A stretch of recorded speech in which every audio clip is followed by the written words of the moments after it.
And once again, just a reminder, some 24 seconds after entry interface, we do expect to lose communications with the vehicle and the crew during a 6-minute blackout period when a plasma shield will build up around the spacecraft due to the ionization, due to heating effects. And Flight Dynamics has just confirmed we will have a blackout period of exactly 6 minutes in duration. And once again, that's due to the fact that a plasma buildup around the vehicle will prevent communications and data, so we will not be able to talk to the crew members at that time, nor will we receive data here in the flight control room. Houston, everything is looking good on board. Just confirm no pre-EI downloads. Houston concurs.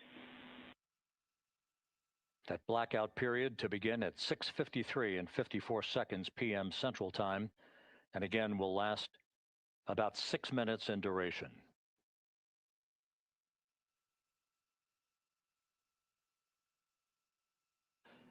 We're 4 minutes away from entry interface.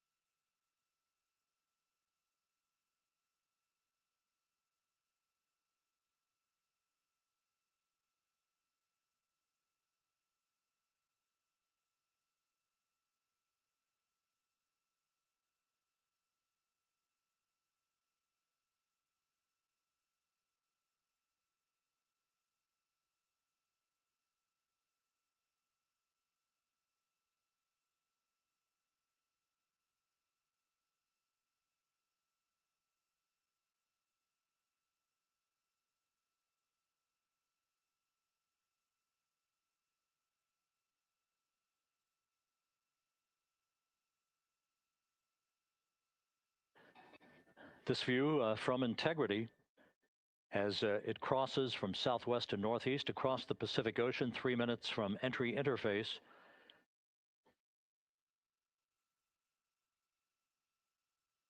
"16.5 minutes till splashdown."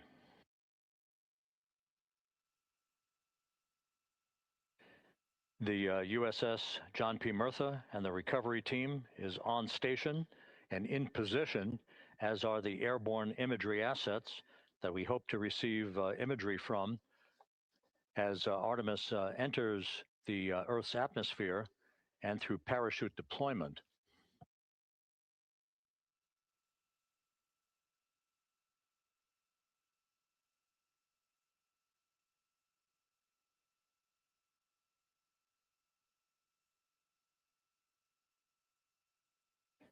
All of Integrity's systems are in great shape. The crew is ready to complete its mission just 15.5 minutes from now. All of the activities today have gone off in perfect fashion. No issues with the vehicle, no issues with the crew. And the weather at the splashdown site is go.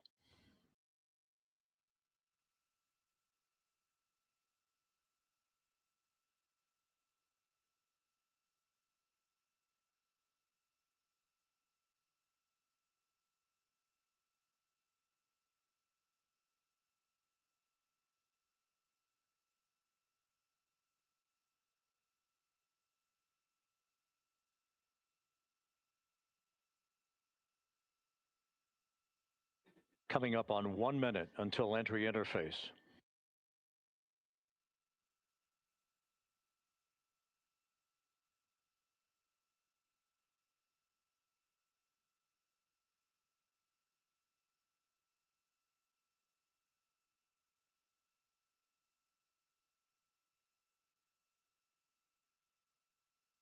Mark 1 minute until entry interface. 1 minute, 20 seconds until the expected start of our 6-minute blackout. Integrity, 1 minute to a 6-minute blackout. Integrity.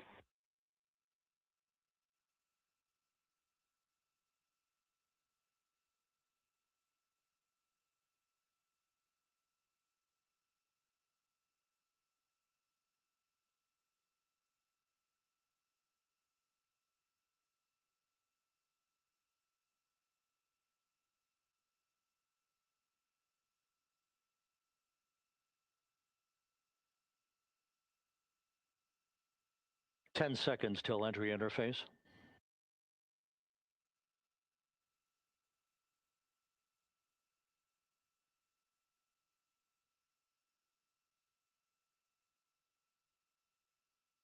And we have crossed the threshold, now entering the Earth's atmosphere. We're at 400,000 feet, traveling 34,800 feet per second.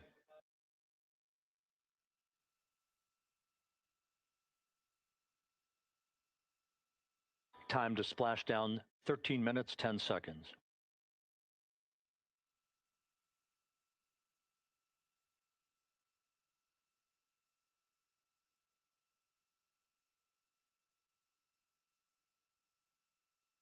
And as predicted, we've entered our communications blackout. This will be a 6-minute blackout period. No voice, no data from the crew.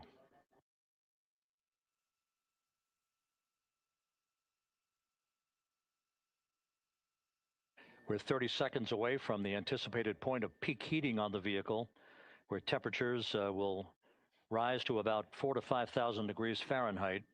This is the true test of our trajectory.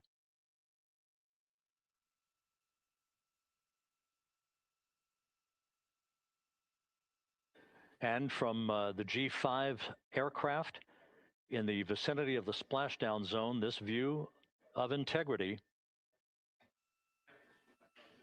So that pinpoint of light shows the vehicle as it enters the period of peak heating in the Earth's atmosphere, the first tug of gravity being felt by Integrity's astronauts since their launch back on April 1st.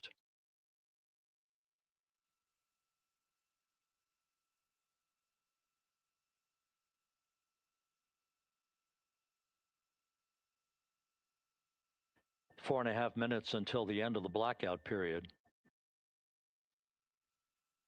Time to splashdown, 11 minutes, 33 seconds.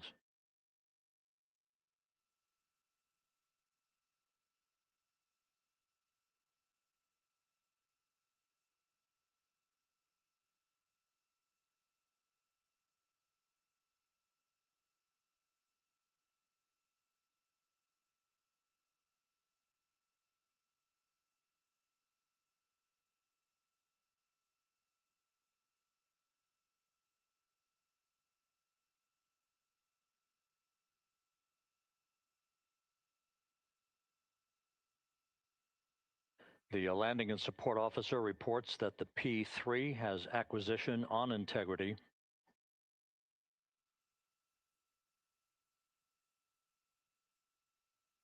Three and a half minutes left in this blackout period. This is a visualization of the plasma buildup around the spacecraft and the repelling of that heat on Integrity's heat shield.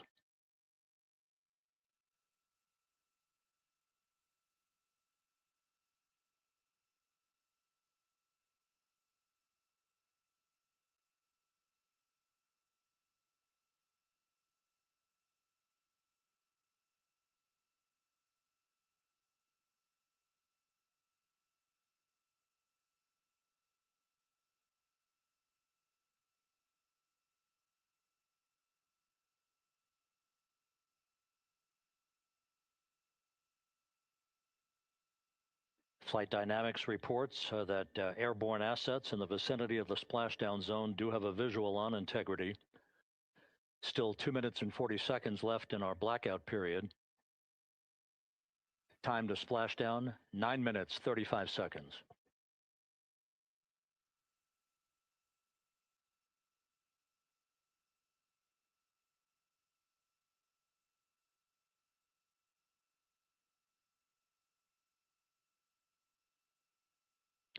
Multiple airborne assets as part of the recovery team all have visuals on Integrity.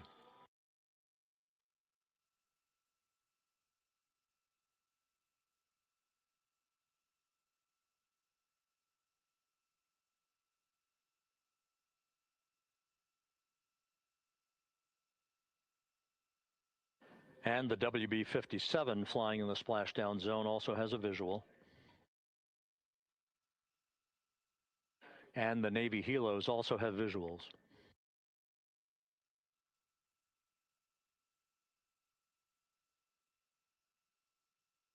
We're still in the blackout period. Still do not have communications from the crew.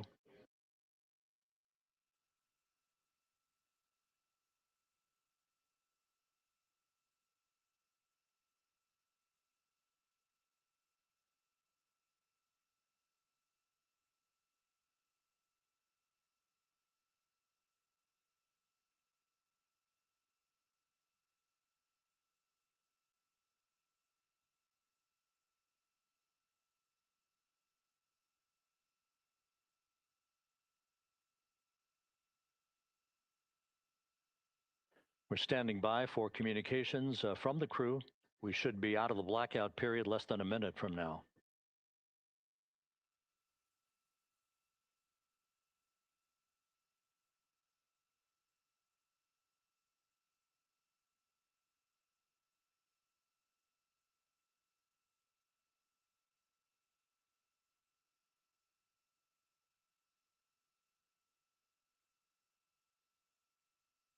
We are now processing data from Integrity.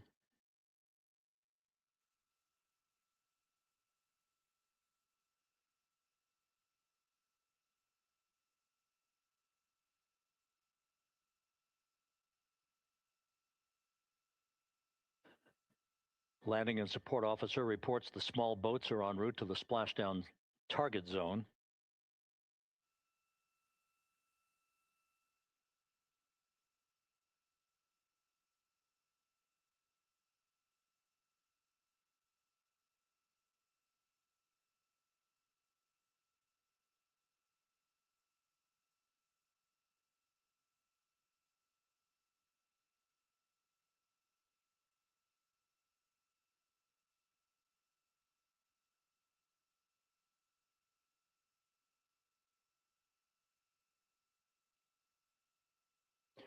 Passing through 150,000 feet, our trajectory is perfect. We're getting intermittent views of Integrity. Still waiting to establish voice communication.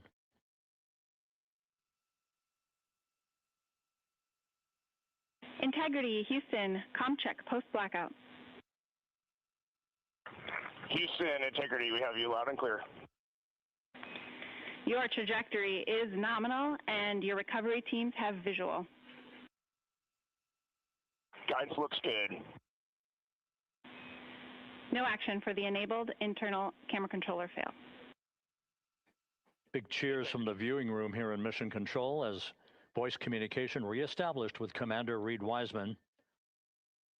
For America and a waiting world, Integrity is 5.5 minutes away from coming home.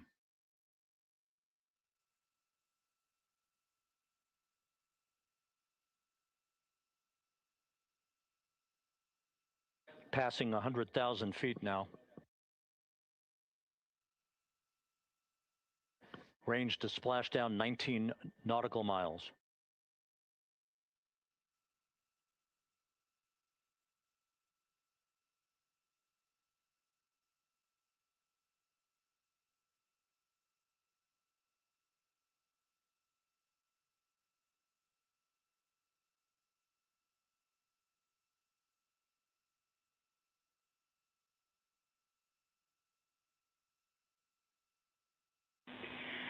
Integrity, impact to the camera controller fail is no Cab 1 views of the chutes.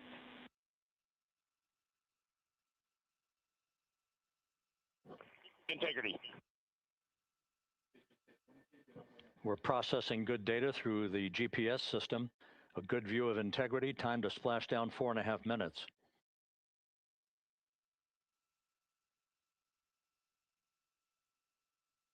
And a view of Integrity from the WB-57. We're at 50,000 feet.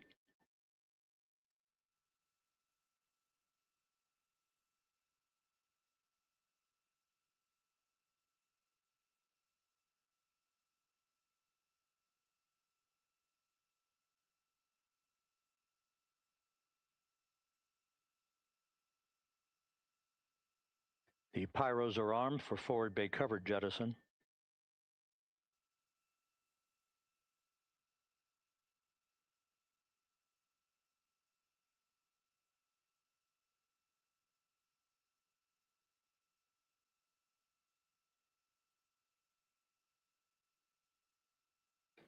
And there go the first series of parachutes. And we're on drogues. And Houston, we're visual 2 drogues out the window. 2 good drogue shoots. Next up. We copy. We see them. Next up, the deployment of pilot parachutes that will pull the main chutes out. Time to splash down 3 minutes and 10 seconds.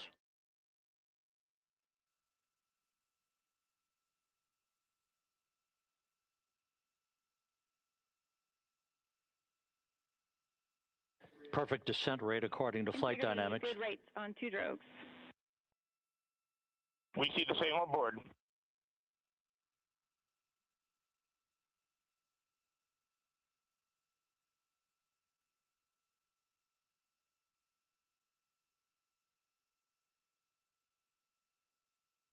Passing through 10,000 feet, still on drogues.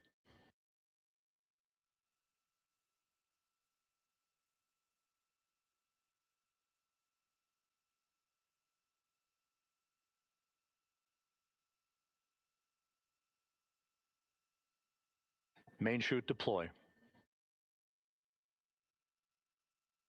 We're at 5,000 feet.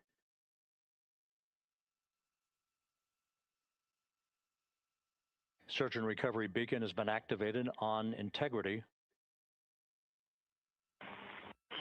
And we have 3 good main chutes. Good 3 main chutes, good reefing, good descent rate. Good rates, and we see 3 good-looking parachutes.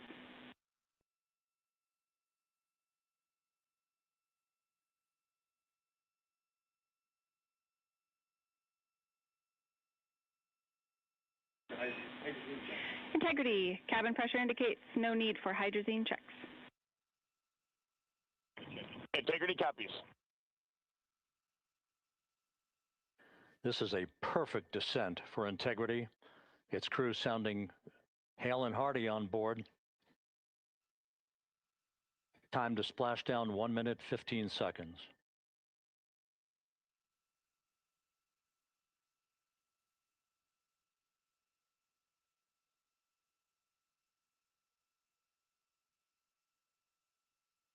Integrity about to complete a journey spanning 694,481 miles from its launch from the Kennedy Space Center back on April 1st, and a trip around the moon.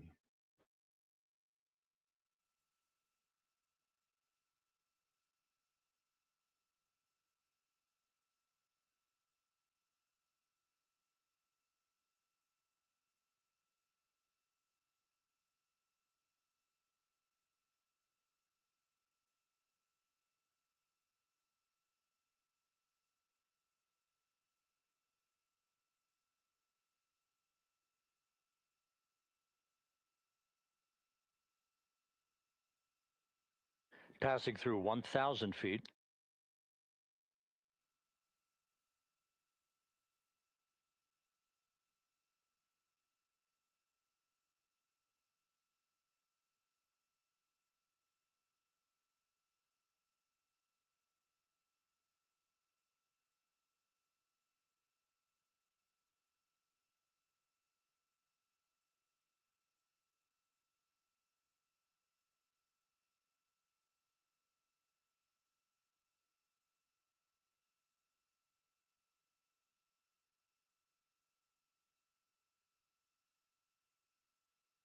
Houston Integrity, splashdown, sending post-landing command now.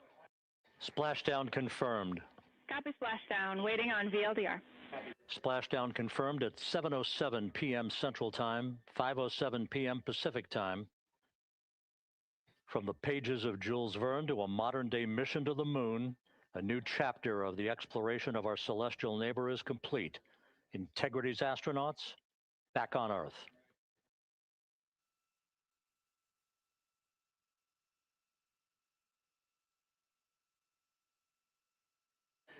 And the landing and support officer reports the vehicle is stable 1. We still will be deploying the crew module uprighting system to maintain that orientation. A perfect bullseye splashdown for Integrity and its 4 astronauts.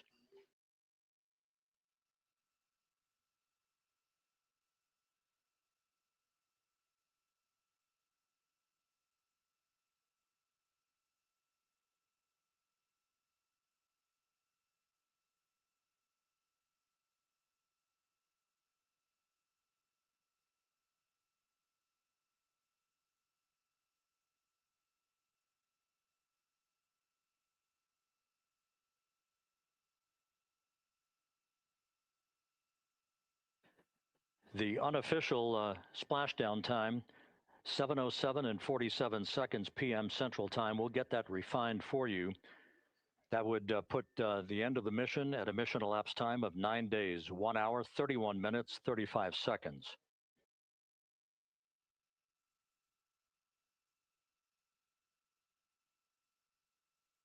And we're configuring for very low data rate.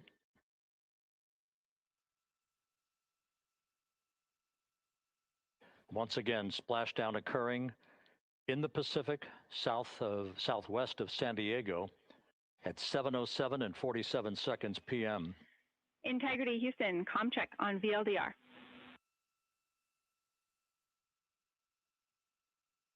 Houston, we have you loud and clear on VLDR. How else?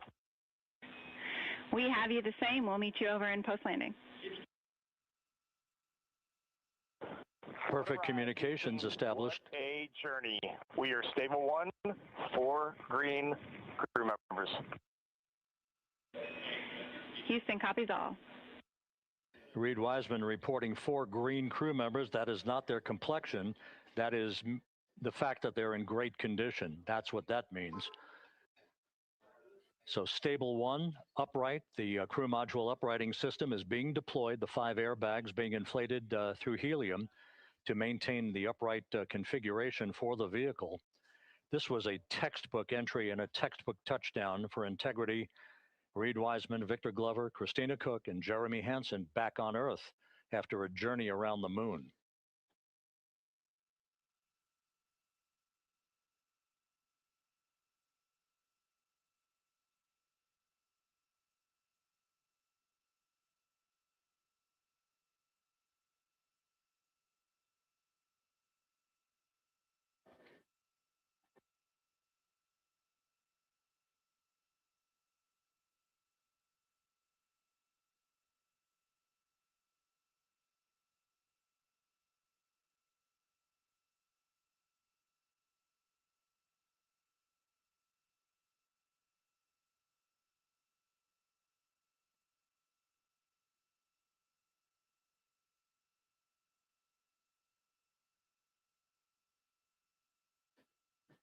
We continue to monitor the functioning of the CMOOS system.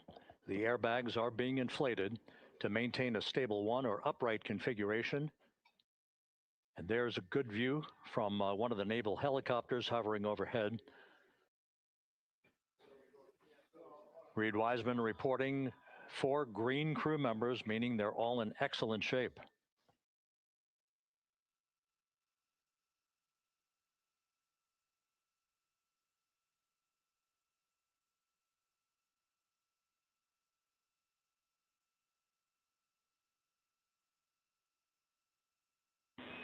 Integrity Houston for SAR beacon and radio.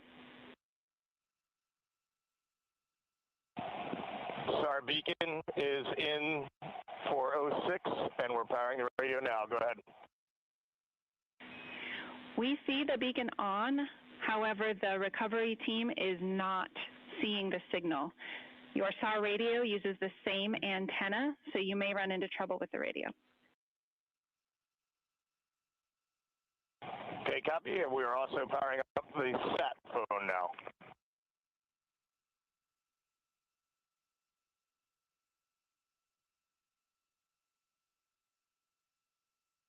So integrity is in great shape.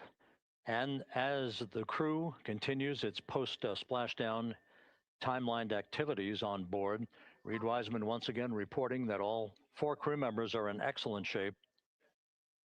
And we have 5 inflated airbags to maintain an upright configuration so that the recovery team can now begin a slow approach to the vehicle. Meanwhile, here in the flight control room, Entry Flight Director Rick Henfling is polling his team of flight controllers for the start of powering down the vehicle after a thorough systems check. We have no toxic gases to be concerned about, so the recovery personnel can approach the vehicle, but not until we have powered down the spacecraft. That's expected to take a few more minutes.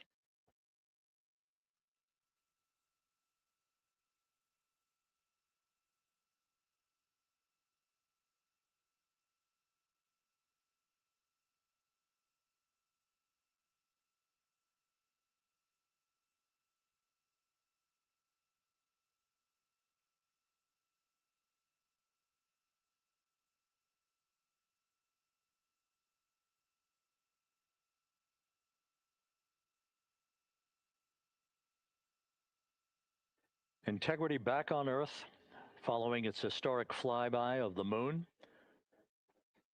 It was, for all intents and purposes, a textbook mission. On 2828 per hour remain on this frequency. We copy.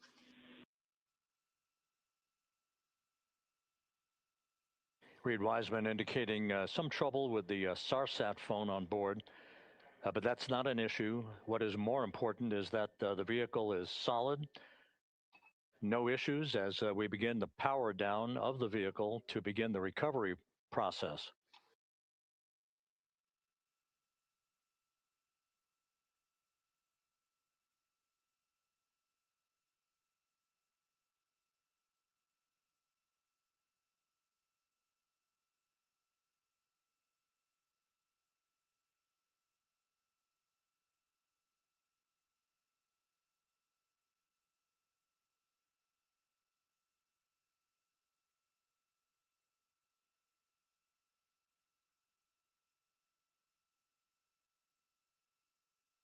The propulsion officer here in Mission Control reports that we have safed the prop system on Integrity. Can you say again? That was very weak and broken. Integrity, Houston did not call.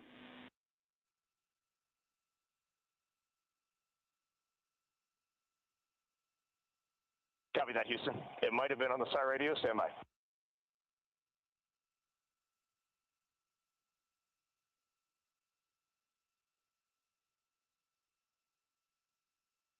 All of the milestones were executed in perfect fashion. Integrity entering the Earth's atmosphere right on time,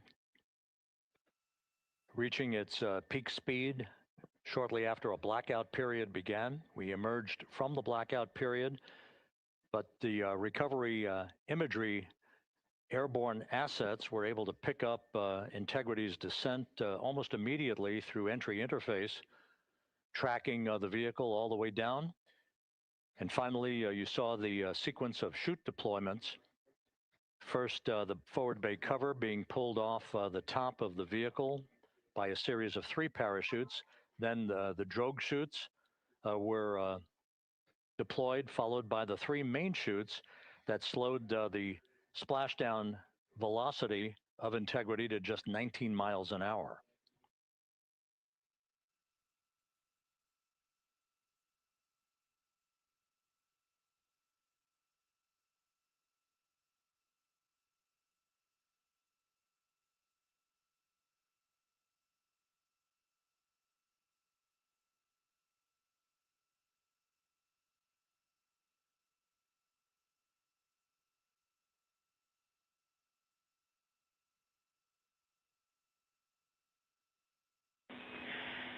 Integrity, Houston, with no joy on SAR and SAT phone, we'd like you to command an additional 15 minutes for a total of 30-minute power down delay.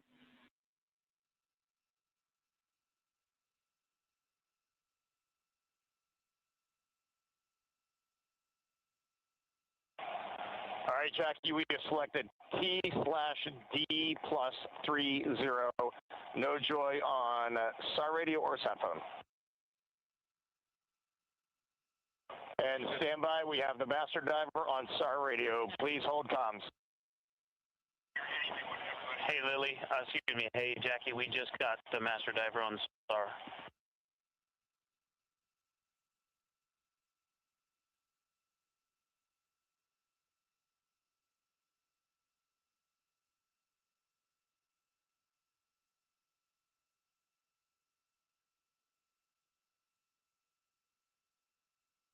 A good view of one of the fast boats. Integrity, Houston, if you are happy with your comm with Master Diver, you can go back to the 15-minute power down. Okay, stand by. Yeah, we'll confirm here in a second. The crew on board Integrity coordinating with the flight control team in Houston here in Mission Control on the timing of the power down of the vehicle, which will be the precursor to the recovery teams approaching the spacecraft. There are no issues with integrity. We've had a bit of broken capability in establishing a SARSAT or satellite phone communications capability between the crew on board Integrity and the recovery team. That will get sorted out here shortly. There's plenty of cooling on board Integrity, so there's no rush to begin the power down. I'm trying to call you on the sat phone and not getting an answer there either. Concur. We haven't had anything come through.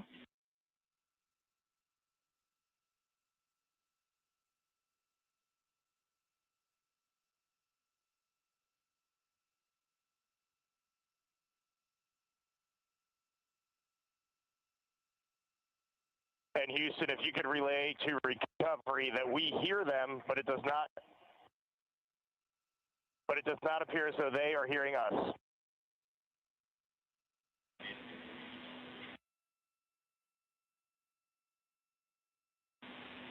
Houston copies, and Reed, just to confirm, you are pushing the PTT on the radio.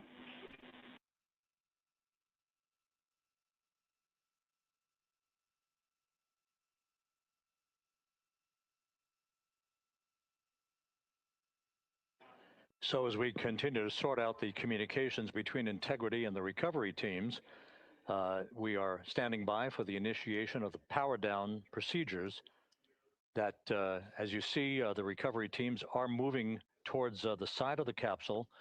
The next major event will be the erection of that large inflatable raft called the front porch that will be the port of call for the crew as they're being extracted one by one from the vehicle.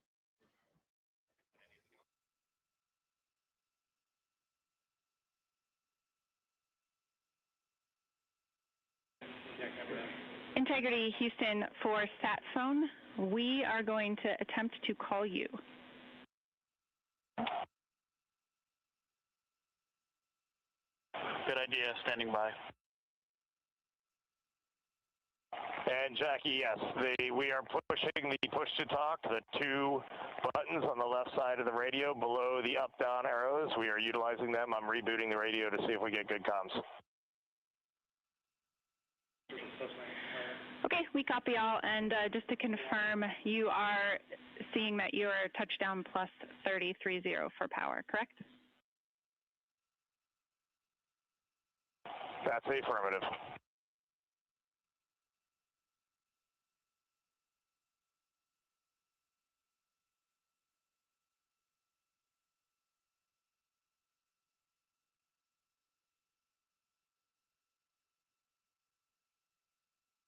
We are trying a backdoor approach to have mission control here call the crew on their satellite phone.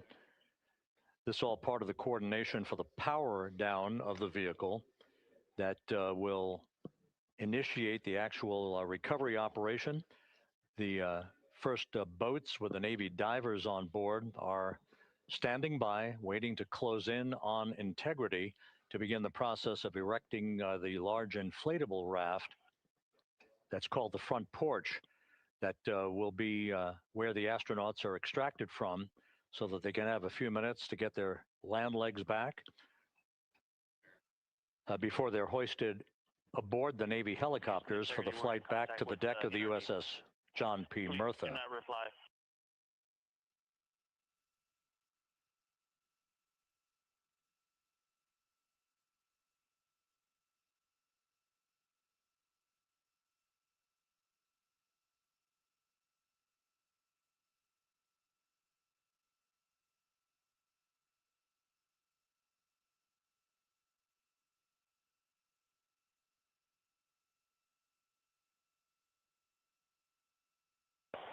And Houston, please don't reply. NRD, very weak, but readable. Master diver, we can hear, but they cannot hear us.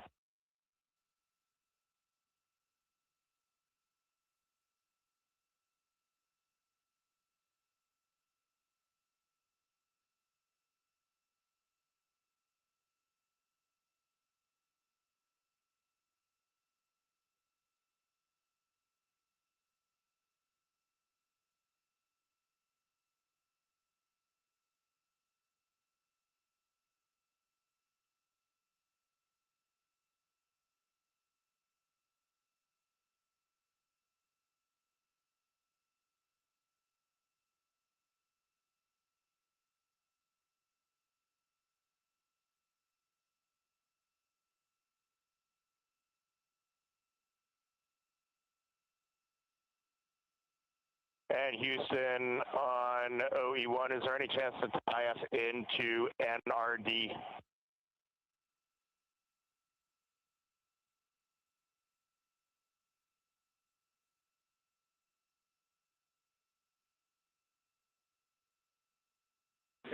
Checking.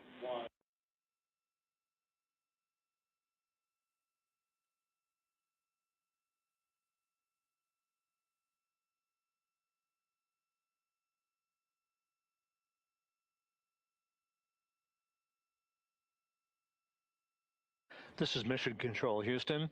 While we stand by for the establishment of communications between Integrity and the recovery team that is basically standing by very close to the spacecraft, we're going to go to the deck of the USS John P. Murtha, where Megan Cruz is standing by with Administrator Jared Isaacman.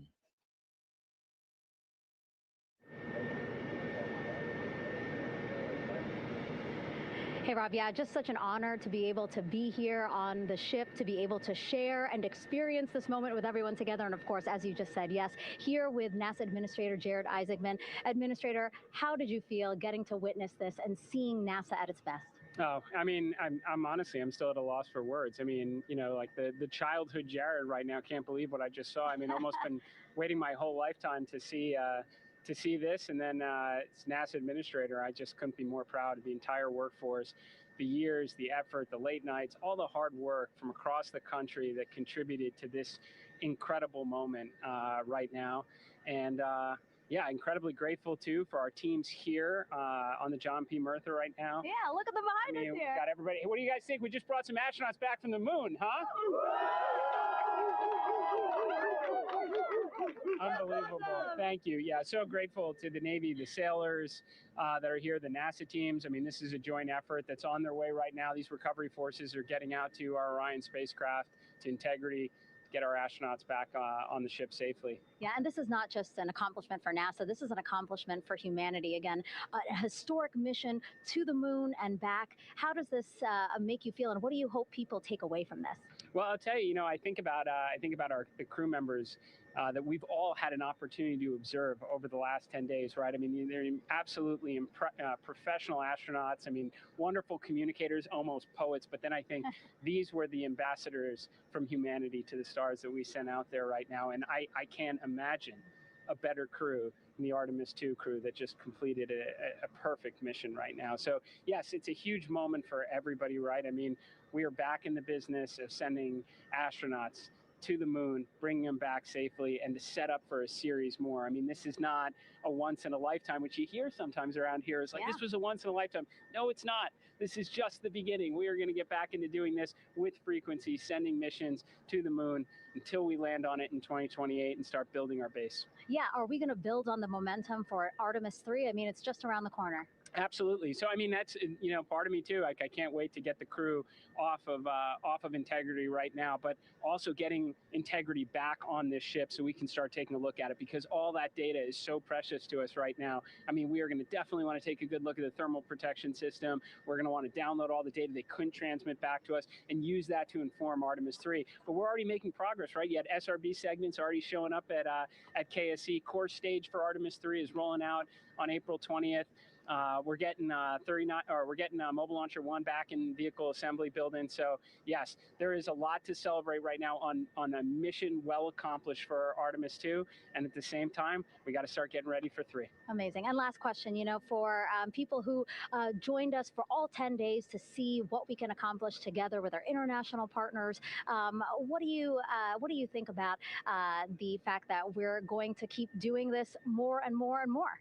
It's incredibly exciting. I mean, yes, it's the contributions, like the best and brightest across the NASA workforce from across the country, our industry partners, our international partners. We had a Canadian Space Agency astronaut on board in Jeremy. We had the European Service Module. And you think in the days leading up to this launch, I mean, 48 hours prior to launching Artemis 2, I was meeting with the Italian Space Agency. We signed a memorandum of understanding to build a habitation module on the moon. I mean, you have countries, all of our allies and partners coming together saying, we are committed to this effort. We are returning to the moon. We're doing it to stay. We are building that enduring presence. We are going to master the skills on the surface of the moon so someday we can undertake missions to Mars. It's just an incredibly exciting time, and we're not going at it alone. We're bringing everybody along with us. Absolutely. And speaking of everyone, one more time, we're going to ask the crew here, you guys ready to land on the moon?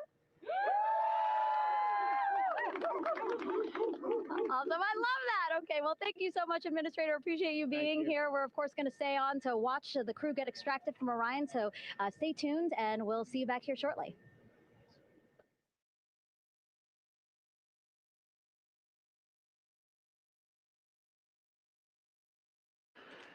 Thank you, Megan, and thank you, Administrator Isaacman. We are in the process of working to establish that communications link and to establish the procedures that will lead to the power down of the spacecraft, which is gently bobbing in the Pacific following a bullseye touchdown that occurred at 7:07 p.m. Central Time, 5:07 p.m. Pacific Time, 2.5 hours before sunset in the Pacific, southwest of San Diego.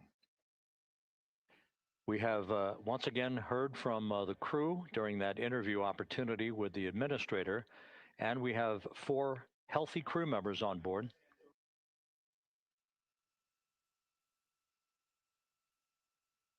We now have confirmation that the vehicle has been powered down as per the procedures. So we have vehicle powered down, and the flight control team here in Houston, Flight Director Rick Henfling, has handed over mission authority to the Exploration Ground Systems team out in the Pacific. Now, we will physically not get off console with this team until the crew has been extracted into the front porch, that inflatable raft that will be erected along the side hatch of Integrity. So we're standing by for that in the next step in the recovery procedures. But everything is in great shape, and we have 4 healthy crew members on board the vehicle.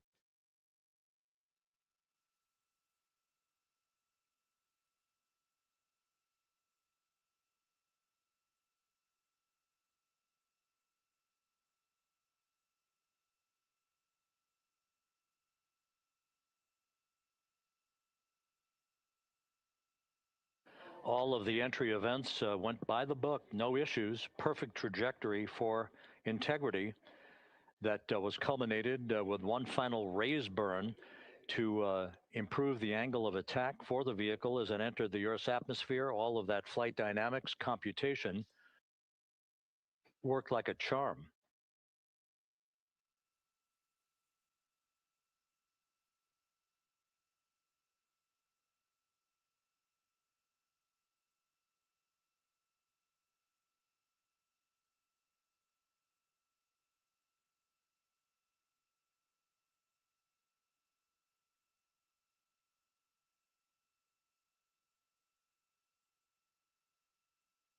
So we are standing by for the recovery team to approach Integrity and begin the process of erecting that inflatable raft called the front porch, which will see the crew members be extracted from the hatch of Orion into that inflatable raft before they're hoisted aboard 2 Navy helicopters in a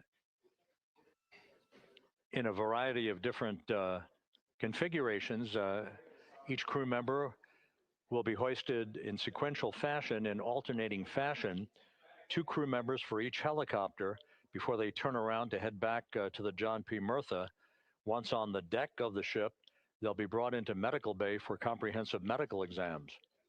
But Reed Wiseman has reported several times that the crew is in excellent shape.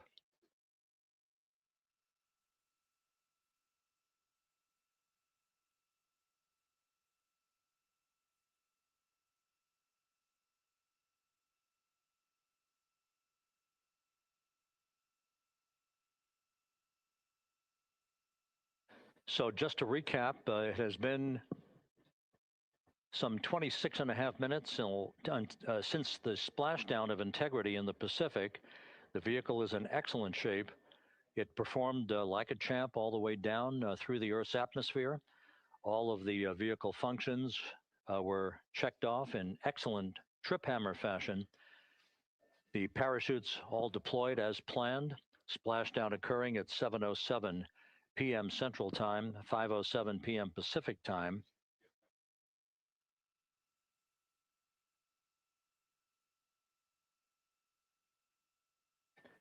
And after a bit of a tussle to try to establish a communications link with the recovery team, we were finally able to run through the procedures for the powering down of the vehicle.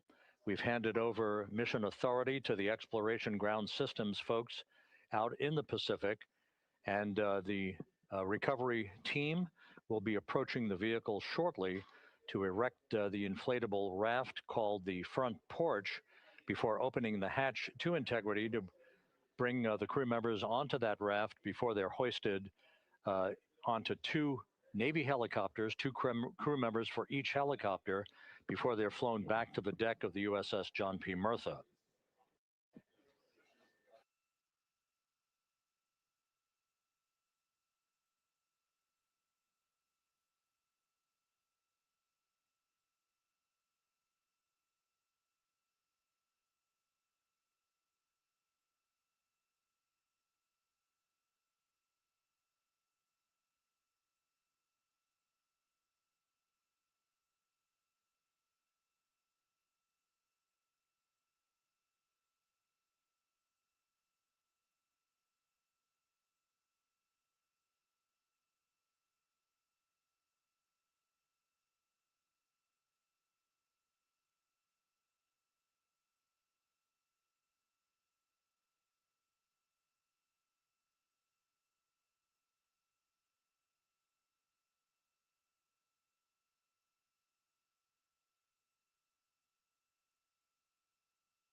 This is Mission Control Houston. After talking to the flight dynamics folks, we have a bit of a refinement on the splashdown time for you. Their computation shows a splashdown time of 7:07 and 27 seconds p.m. Central Time, 7:07 and 27 seconds p.m. Central Time.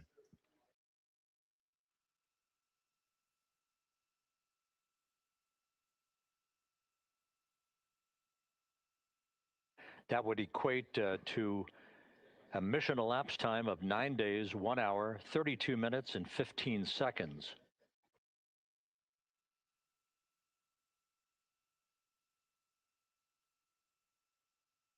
Once again, from Flight Dynamics, a splashdown time of 7:07 and 27 seconds p.m. Central Time. That would equate to a mission elapsed time of 9 days, 1 hour, 32 minutes, and 15 seconds.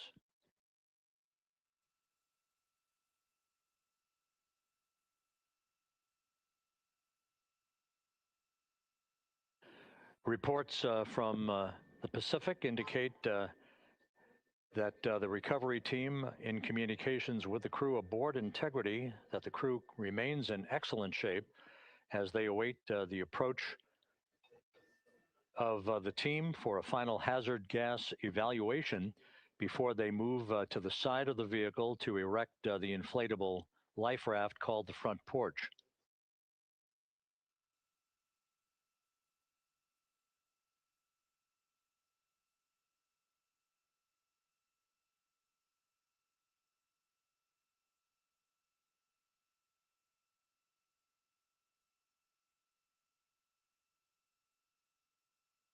Again, no issues with Integrity. The vehicle is powered down. All of its systems are now safed.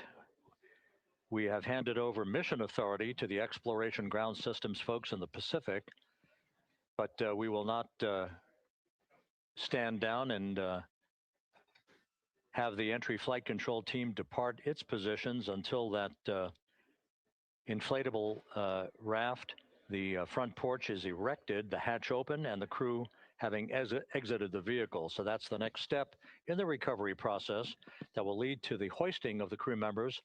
For 2 crew members for each helicopter, they'll be hoisted to a pair of Navy helicopters that will then fly a short distance back to the USS John P. Murtha.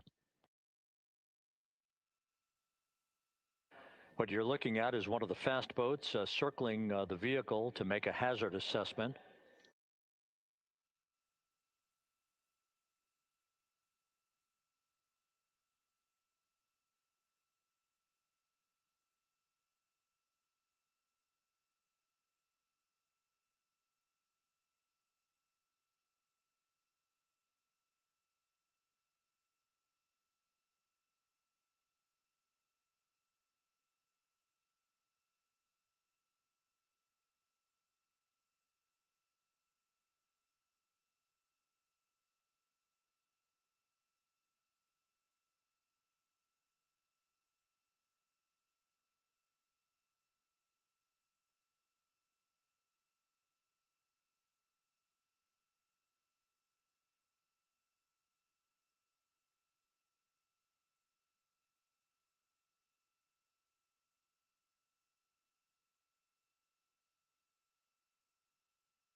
This is Mission Control Houston. Once again, you're watching the initiation of the recovery of the Artemis crew aboard Integrity. All of the Navy divers and the fast boats are now approaching the spacecraft after conducting a hazard assessment. The vehicle has been powered down. Entry Flight Director Rick Henfling now waiting for the life raft, the front porch, to be erected along the side of the vehicle so that the hatch can be opened and the crew members extracted from Integrity, soon to be hoisted one by one into a pair of Navy helicopters for a short flight back to the deck of the USS John P. Murtha. If you missed it earlier, we talked to Flight Dynamics and received a more official touchdown time or splashdown time, as it were, of 7:07 and 27 seconds p.m. Central Time, 5:07 and 27 seconds p.m. Pacific Time. That would equate to a mission elapsed time of 9 days, 1 hour, 32 minutes, and 15 seconds.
Continuing to get excellent views from the imagery assets out at sea in the Pacific of integrity. We continue to get good reports from the landing and support officer who's in contact with the recovery team that the crew is in excellent shape, no issues. They're just currently biding their time, waiting for the front porch to be erected. We have no hazardous we have no hazard gases and no hazardous situation with the vehicle. It performed perfectly all the way down from entry interface to its splashdown in the Pacific at 7:07 and 27 seconds p.m. Central Time. And as you can see, the first phalanx of recovery personnel now pulling up alongside of integrity.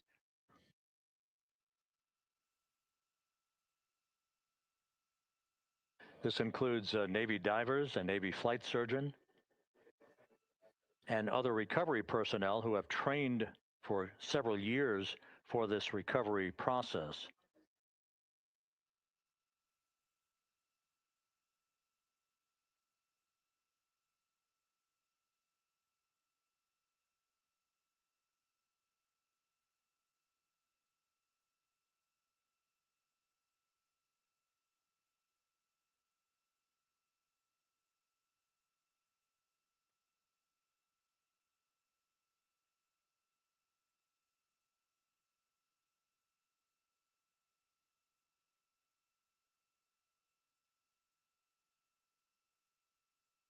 At this hour, some 41 minutes following splashdown, the vehicle has been powered down. There's no hazardous gas emanating from the vehicle. That's why the first team of recovery personnel has been able to pull alongside Integrity. And the reports continue to come in that the 4 astronauts are in excellent shape.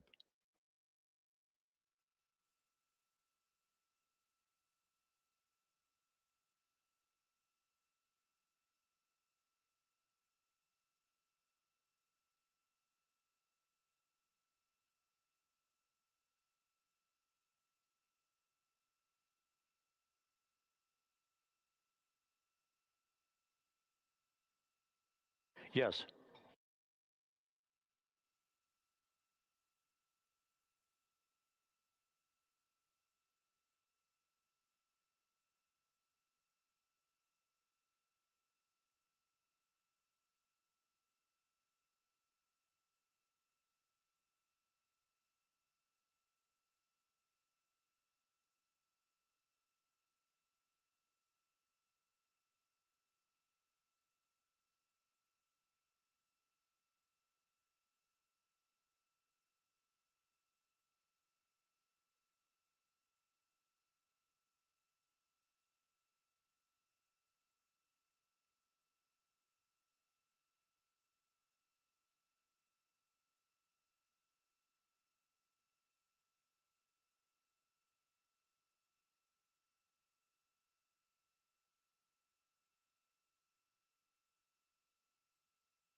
This is Mission Control Houston, continuing to watch the initiation of the recovery of Integrity's astronauts.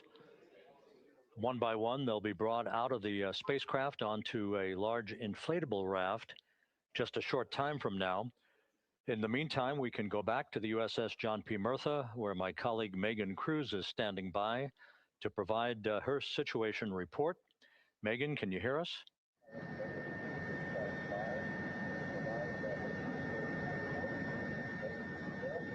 Hey, Rob. Yes, I can hear you. Thank you. Yeah, we're back here on the bow of the recovery ship where there are still plenty of people peering out into the water. We are not very far from the action everyone is seeing on their screen now.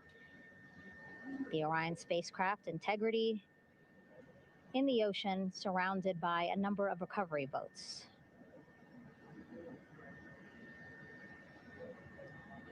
As Rob has been saying, in those recovery boats, NASA and Navy personnel specifically trained to get the astronauts out of Orion.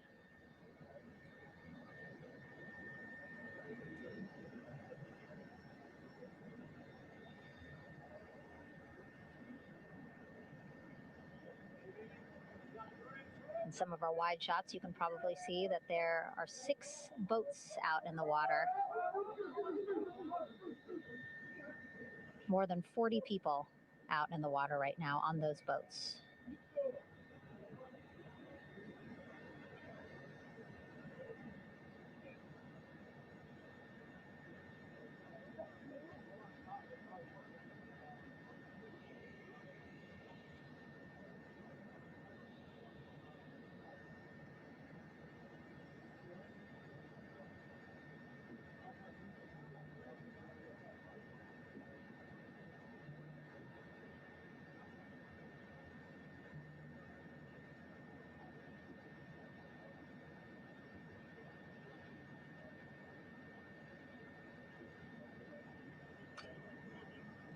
First order of business is to set up the front porch and the stabilization collar.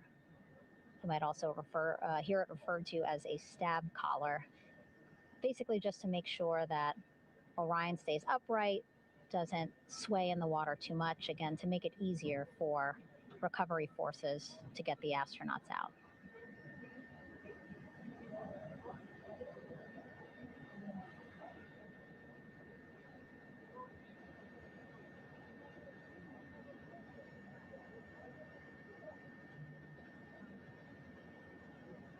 again, we splashed down in the Pacific Ocean just after 5 p.m. Pacific time here. It's a requirement by NASA to be able to get the crew out of Orion within 2 hours of splashdown. So doing great on time so far. Plenty of time. No rush either. I was speaking to NASA flight surgeon Rick Schuring earlier in this broadcast, and he said to me, no rush to get the crew out. Just want to make sure that they're feeling good, and whenever they're ready to take their step out of Orion and onto that large raft, the front porch, folks will be ready.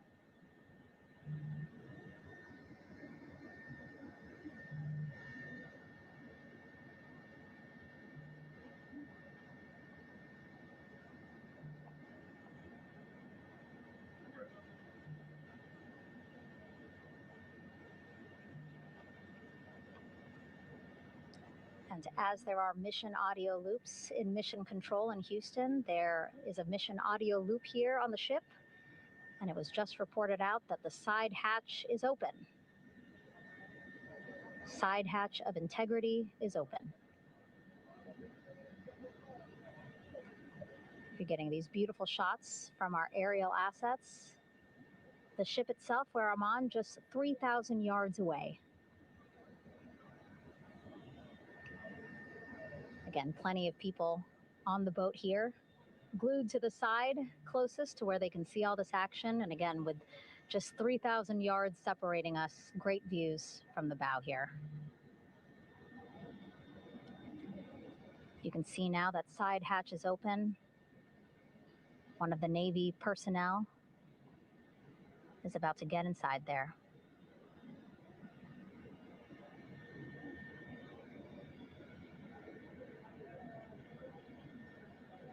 In they go.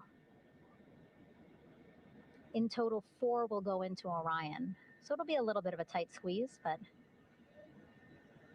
the goal is to have a recovery personnel with each astronaut assessing them.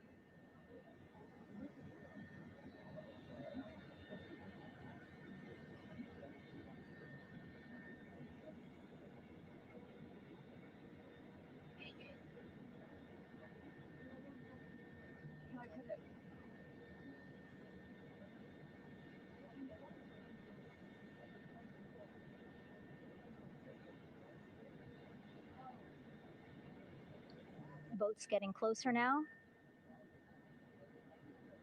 Again, that one that's right up against Orion, those are the divers that will go in to the spacecraft to check on each of the astronauts. These other boats will begin doing a number of things, putting on that stabilization collar onto Orion, building that front porch.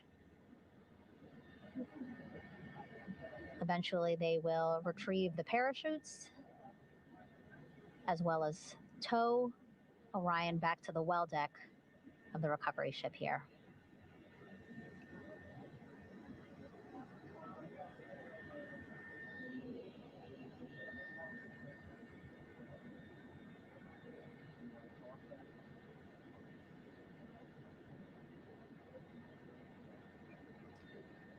And so as we wait for the Navy and NASA personnel to get their assessment of the crew inside of Orion, why don't we toss it back to Rob for an update?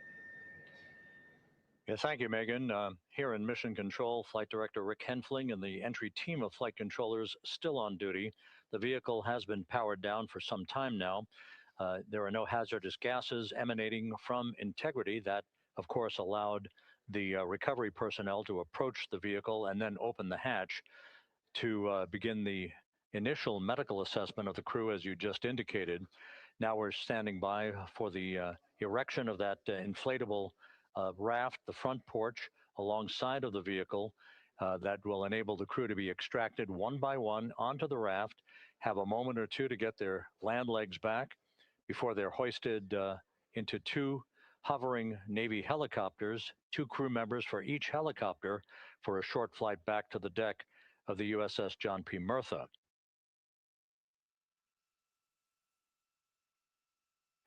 All of Integrity's systems operated flawlessly throughout the course of the approach to the Earth, the entry into the Earth's atmosphere, and all of the key milestones that followed in this high-speed return to Earth for integrity.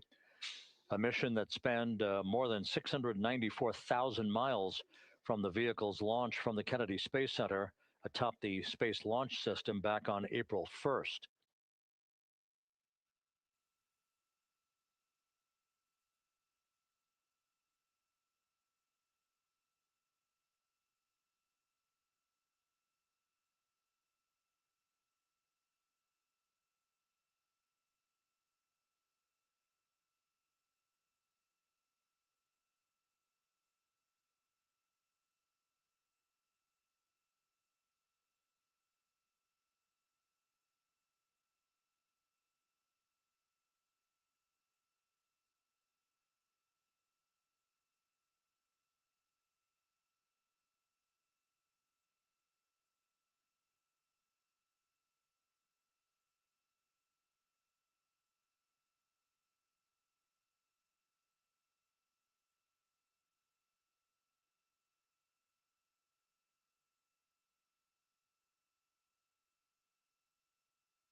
As we mentioned at the top of the broadcast, the last time that the Apollo program saw a splashdown in the Pacific was Apollo 17 back on December 19th, 1972. So for the first time in 53 and a half years, we have reenacted that with the arrival of Integrity's astronauts as they flew around the moon in that historic lunar flyby that began with a trans-lunar injection burn that took them out of Earth orbit following 24 hours of a high Earth orbit trajectory. The high Earth orbit trajectory enabled flight controllers here to have a full 24 hours to evaluate the systems on Integrity and the condition of the crew before they would commit to flying to the moon.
With the side hatch of Orion having been opened to set the stage for the erection of the inflatable life raft, known as the front porch, to be erected alongside the spacecraft for the extraction of the crew.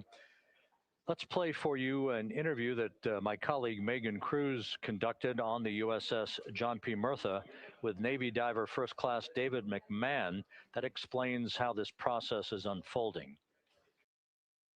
Okay, Davey, so you and some of your team, one last look over of the stabilization collar, correct? Yes, ma'am. Okay, so what is this stabilization collar? This is what's going to stabilize the capsule out there in the ocean. We don't know how good the weather or the waves will be that day, so this will help prevent any unnecessary occurrences from happening, stabilizing the capsule and the astronauts inside. So basically this is a float that will go around Orion. I'm assuming that what they're doing right now, these are the lines that will attach the collar onto Orion? That is correct. And so what are they doing here? So we've got the lower line that will secure the inflation device before we inflate it. That gives us the go-ahead that it's secure in space, and then we'll inflate it. And then once that is done, we'll undo all the carabiners and get this orange line on top tied in the same fashion. And then this will be secured to the capsule, and the astronauts can safely take their first steps out of the capsule onto the front porch. Okay, and how long will it take them to set up the stabilization collar? We should definitely be able to handle this in under 10 minutes. Okay, wow. And then you just mentioned the front porch. So basically after they set up the stabilization collar, then they set up what's called the front porch here. That's correct. Okay, and what's the front porch? Front porch is basically a bigger waiting room for the astronauts to sit in while we wait for the helicopters to show up and grab them. Okay, so the medical team that was inside with the crew, they're going to help them out and onto the front porch? That is correct. And then what happens here? We have higher trained medical personnel also on board the front porch that will give them lookovers and just make sure they're okay while we wait for the helicopters to show up. Okay, how does it feel? I mean, your team, you, to be part of a mission that's returning astronauts from the moon in more than 50 years? We all feel extremely honored to be a part of this, as well as a bigger mission for the Navy and joining up with NASA to do great things. And do you feel like you and your team are ready? Yes, very ready. Cool. All right, thank you so much. Thank you.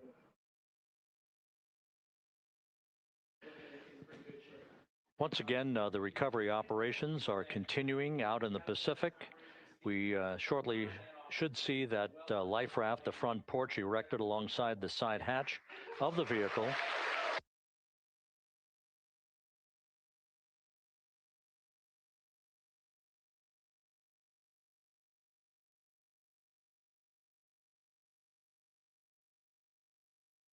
A number of flight controllers have come into the flight control room to receive congratulations from Entry Flight Director Rick Henfling. But we're going to stick with our operations out in the Pacific as we await the extraction of the 4 crew members who are reported to be in excellent condition.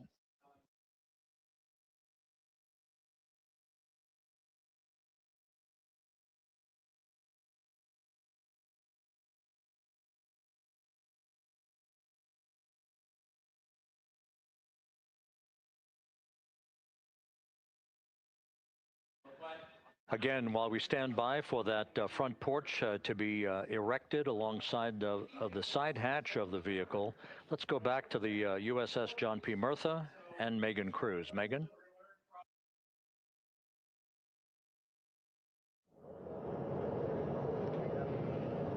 Hey, Rob. Pausing now to listen to some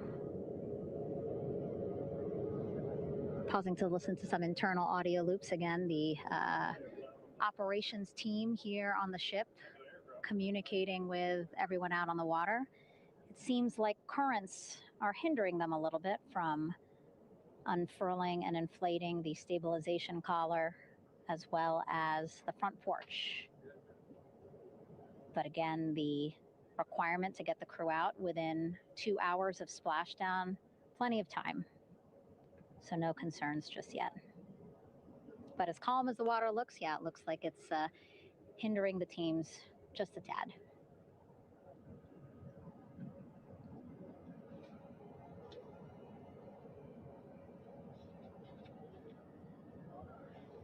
You can see in some of our shots that side hatch still open.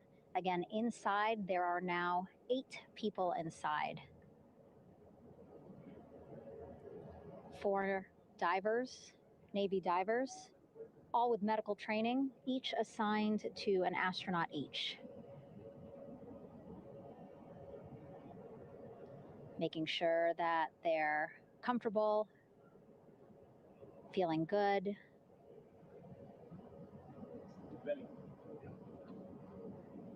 As you've heard us say in the broadcast, you know, they expect a little bit of discomfort. Again, these astronauts just traveled back to Earth at 25,000 miles an hour, a nearly 695,000 mile journey around the moon.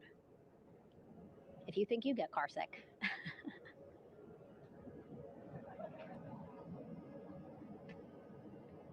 Again, 6 boats out there, lots of gear with them, just in case, right? As we said, the crew reported feeling great. But again, all those folks out there in case they weren't, right? NASA is all about making sure we think about every situation that can happen. And so, of course, wanted to be ready in case any of our astronauts needed more medical attention while out there in the water.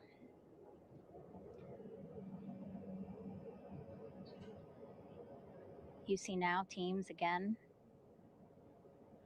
trying to set up the stabilization collar and front porch for the crew to get out of Orion. They need both, right? The stabilization collar will keep Orion from swaying as you see it is doing now.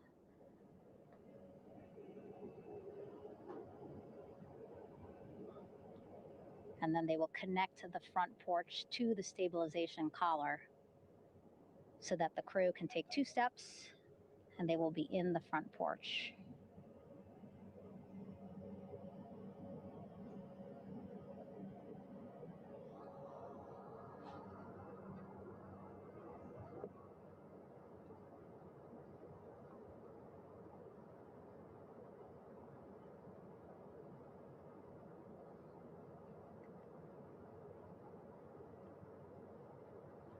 Not a lot of chatter on the mission audio loops. That's a good thing.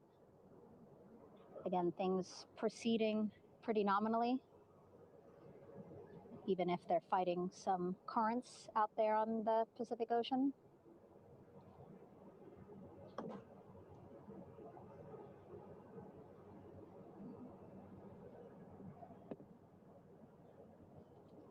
Again, the goal, setting up the stabilization collar and the front porch so that the crew can rest comfortably in the front porch, get placed into harnesses so that 2 helicopters can lift them off the front porch and onto the USS John Murtha here.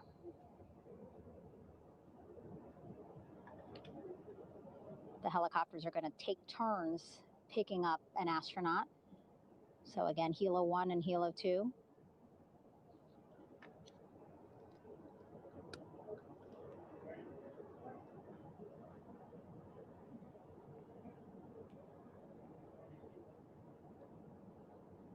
Okay, and the recovery team here on the ship just got a report from the undersea medical officer who is inside the capsule with the crew. He is reporting all 4 members are green.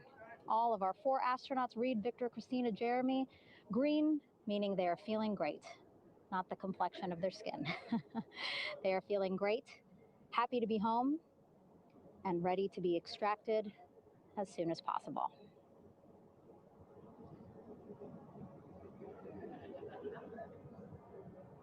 And so, as I was saying, we have 2 helicopters circling the activity you're seeing on the water right now. Each will take turns picking up an astronaut. So Helo 1 will come on in, hover above the front porch, about 40 feet above the front porch. A Navy recovery specialist will be hoisted down into the front porch. The restricted maneuvering doctrine is in effect. We'll connect to the first astronaut, which we're expecting to be Christina. And then Helo 2 comes around, picks up Jeremy, while Helo 1 stays above head, and then Helo 1 will come back in for another astronaut, and then Helo 2 for the last astronaut, and then back to the flight deck here on the recovery ship.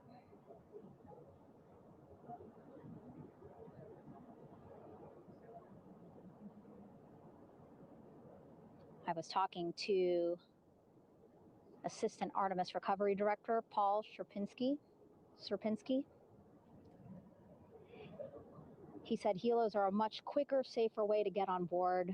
They did actually consider boats, but then if you think about it, longer time, the crew would have to move through more of the ship. This way the helos will give a more direct, quicker route to the medical bay for our 4 astronauts.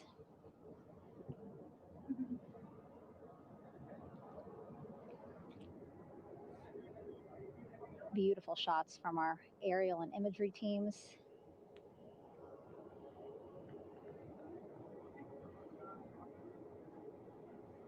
Clouds have dissipated for a clear view from the bow of the recovery ship here.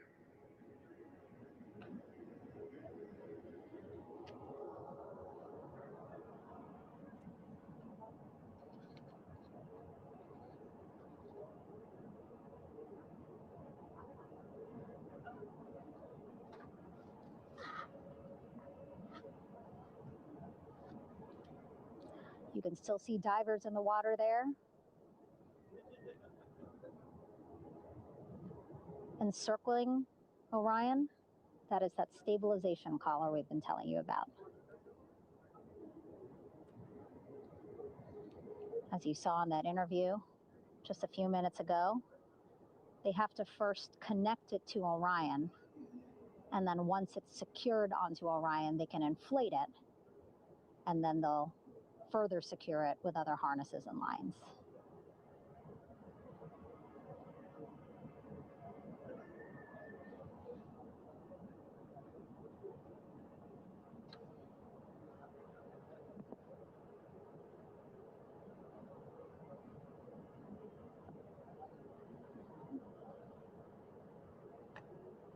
About an hour and 10 minutes since splashdown in the Pacific Ocean here.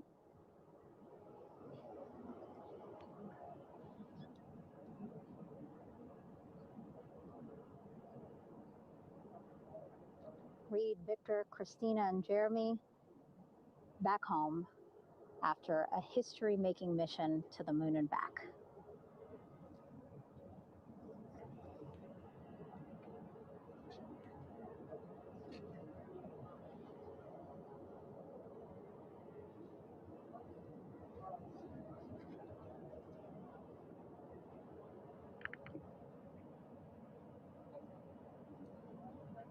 And if you missed what we said just a couple of minutes ago, the undersea medical officer inside with the crew in Orion reporting all 4 crew members feeling great.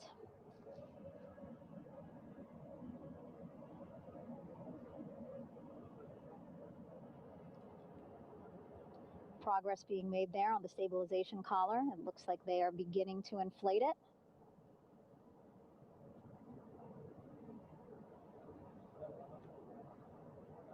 And it looks like they're starting to unfold the front porch in order to get that into the water here shortly and inflate that as well.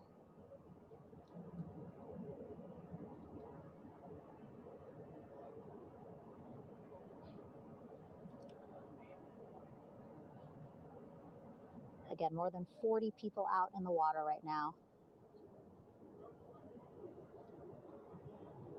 And those Navy and NASA personnel have been in the water for now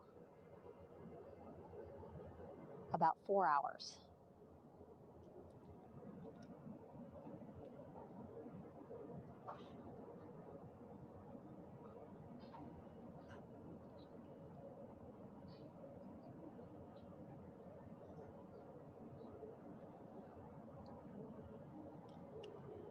The reason why they had to get out so early is just to stage everything.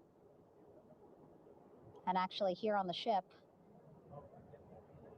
when there are flight operations happening, you can't have anything else, right? Just because the flight deck can be a dangerous place, so they just want to focus on planes coming and going from the ship, so that's why they wanted to get the boats in the water to make sure that they have all the time they needed for the flight ops. And then the same crew here out in the water, they will stay out in the water for a number of hours after we recover the crew and get them back on the ship, because then they have to recover Orion.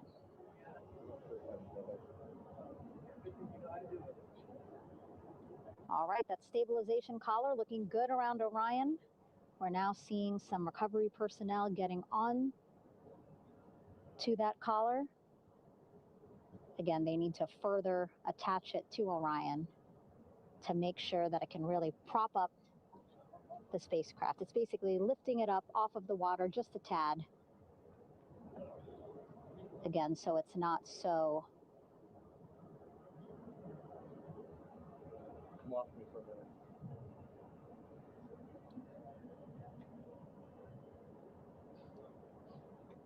it doesn't sway so much in the water there.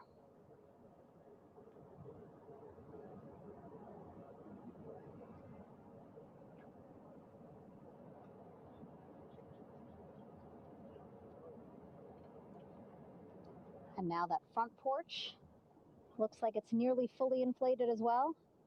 You can see a much larger surface area.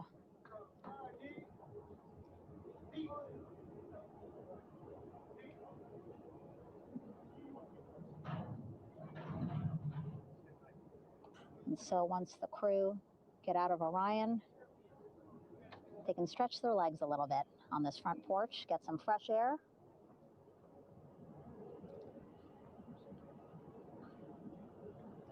And enjoy this beautiful day here on their home planet.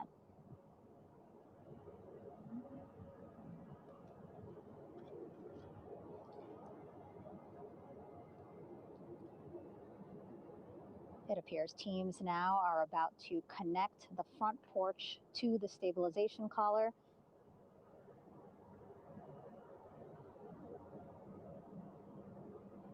And at that point, when both are secure, we should soon see astronauts come out of Orion.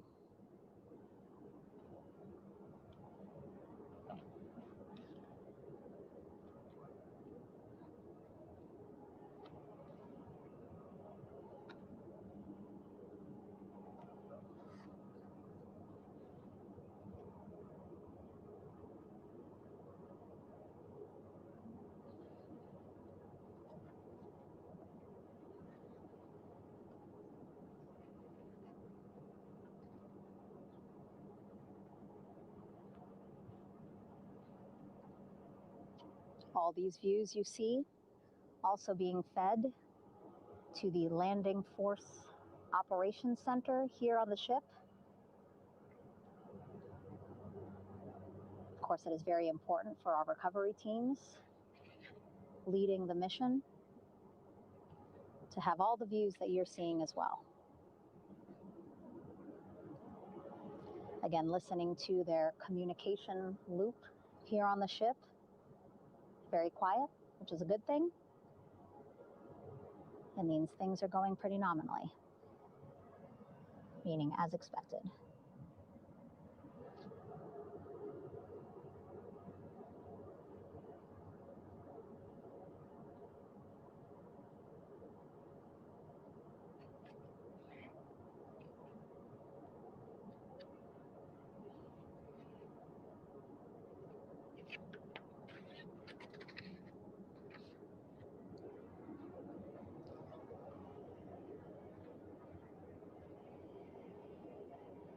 Again, all this activity happening just 3,000 yards away from the ship. So that means this will be a very quick flight back on the helicopters for the crew. 2-3 minutes, and then they'll be back here on the ship.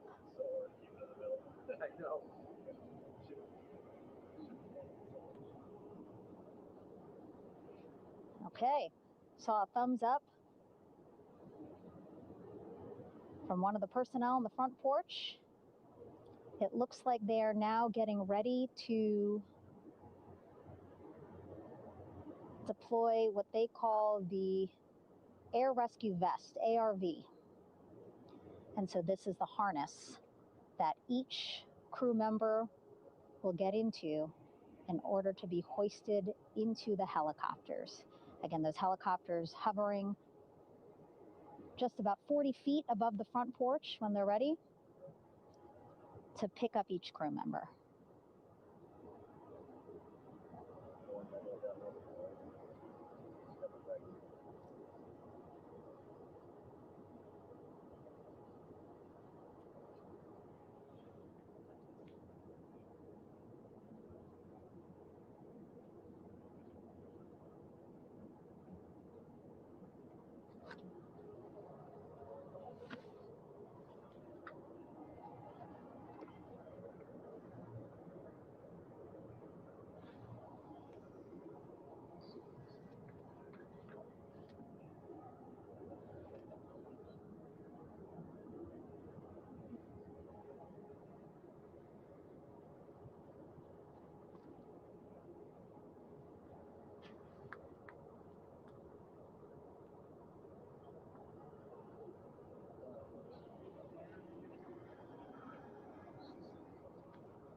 This is Mission Control Houston.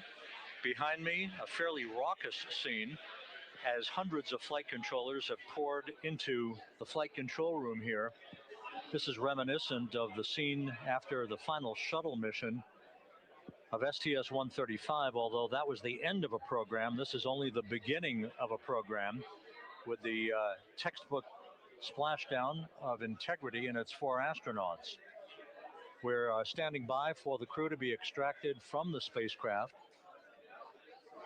Entry Flight Director Rick Henfling invited all of these flight controllers who have contributed to this mission to enter the flight control room to have an opportunity to receive well wishes and to share the mutual glow that exists in the wake of a textbook mission for Integrity. On the front screen here in Mission Control, a sign that says, "Welcome home, Integrity, taking humanity back to the moon, going further, and returning safely to Earth." So all of that jubilation, part of the post-splashdown activities, even as we await the crew being extracted from the vehicle to be hoisted onto Navy helicopters for the trip back to the USS John P. Murtha.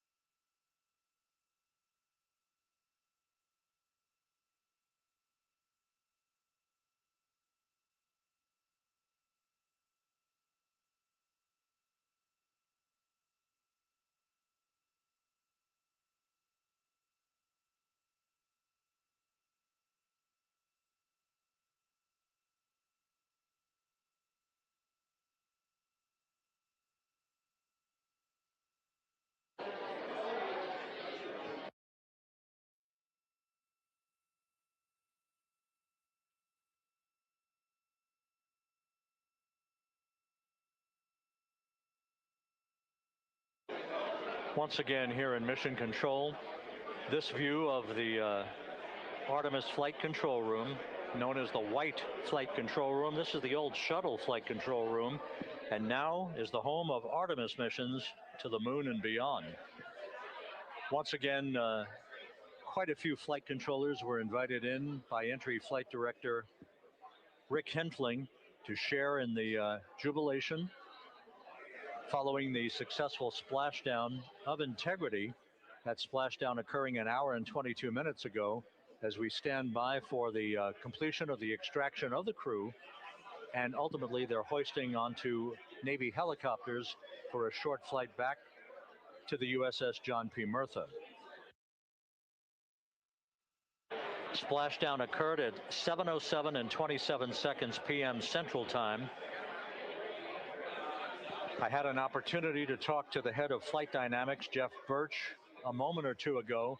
He said the trajectory of Integrity coming through the Earth's atmosphere was so precise, they've never seen anything line up on a ground track like today's entry by Integrity for its splashdown southwest of San Diego.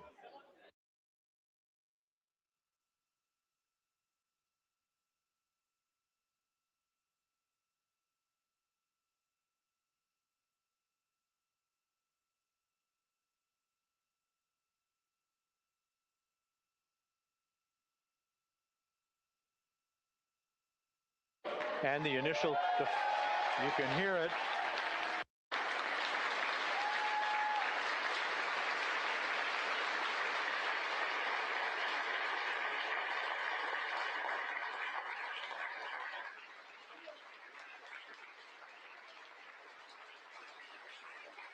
Jubilation here in the flight control room. The first crew member is out of Integrity.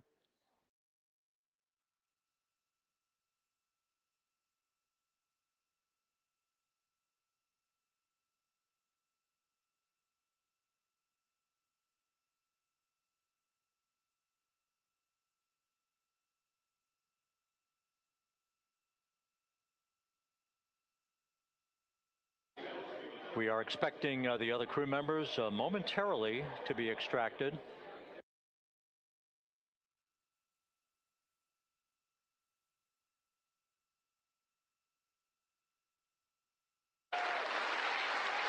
We now have 2 crew members out.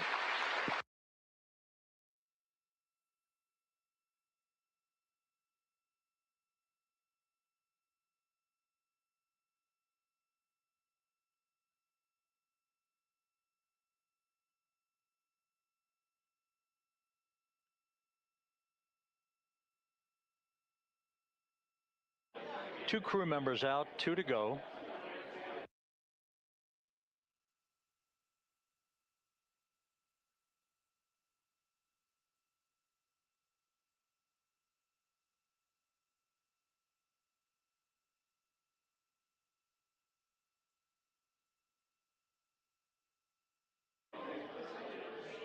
We're about 1 hour from sunset out in the Pacific. Everything continues to go well.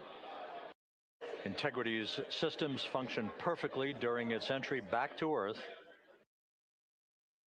And Reed Wiseman, the commander who will be last out of the vehicle, reported that all the crew members were feeling very well.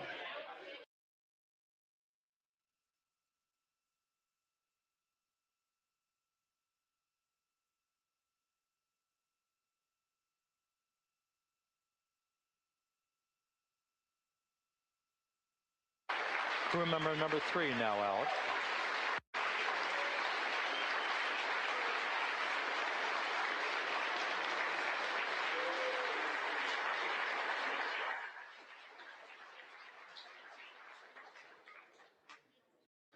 And now standing by for the commander, Reed Wiseman, who will be last out of his ship. Bobbing in the Pacific under almost ideal conditions, Integrity spanned 694,000 miles during its journey from launch to splashdown.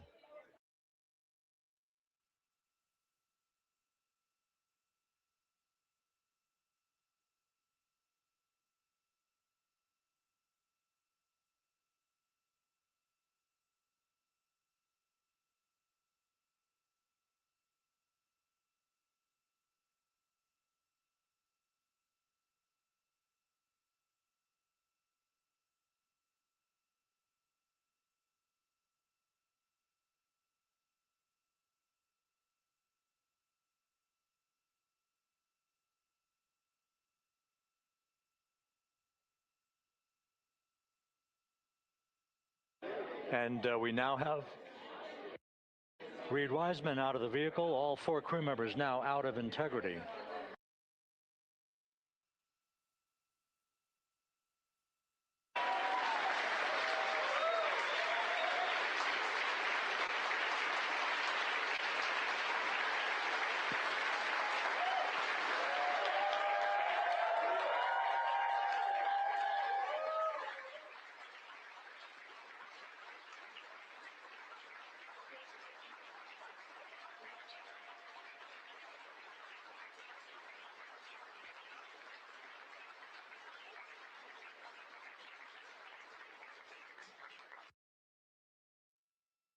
Once again, all 4 crew members now on the front porch, and the procedure to begin hoisting them up to these 2 Navy helicopters hovering overhead will begin shortly.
This is Mission Control Houston.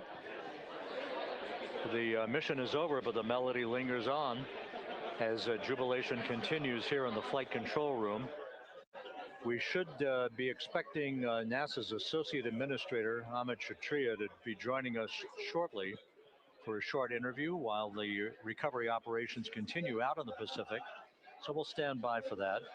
And then we'll turn it back over to Megan Cruz aboard the USS John P. Murtha.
This is Mission Control Houston here in the Artemis flight control room. A number of flight controllers basking in the glory of the successful end of this mission that carried 4 astronauts around the moon on a lunar flyby, and the first test flight of Orion with crew members on board. Splashdown occurring an hour and 32 minutes ago after a flawless descent back into the Earth's atmosphere for the vehicle. Its 4 crew members in good shape, simply enjoying their time right now on the front porch, as it were, the inflatable raft alongside of their Integrity spacecraft. We're expecting Amit Kshatriya, the NASA Associate Administrator, to join us here momentarily for a brief interview before we turn it back over to Megan Cruz aboard the USS John P. Murtha, the recovery ship.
This is Mission Control Houston.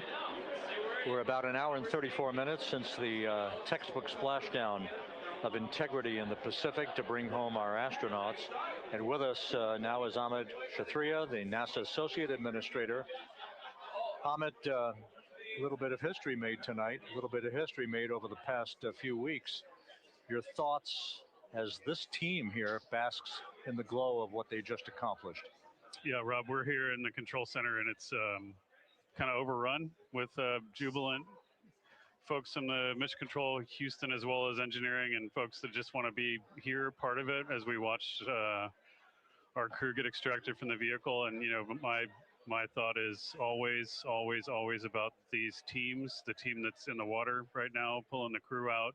The team here in Houston that worked so hard over the last 10 days, no sleep to get this done. You know, we still have some work to do to get the crew to the med bay here on the ship. They all look great coming out, so hopefully that won't be too long. You know, I think we saw the administrator on the boat too, giving his thanks to the Navy team on the Mirtha, which they're just an incredible group of sailors. I was able to visit with them a couple weeks ago. And then if you pull it all the way back to the workers and the folks that joined the rocket at Michoud, that made the heat shield tiles, that held together tonight, that stacked the vehicle in Florida, that integrated the vehicle in Denver, that fired the engines in Stennis, that fired the boosters in Promontory. I mean, this is the entire team, coming together and being tested by the environment that this machine went through. And they did it right. The work was good. They did it right. You've said in a number of briefings, of course, and in other forums that this is just the first step. The cadence has to step up, as the administrator has indicated.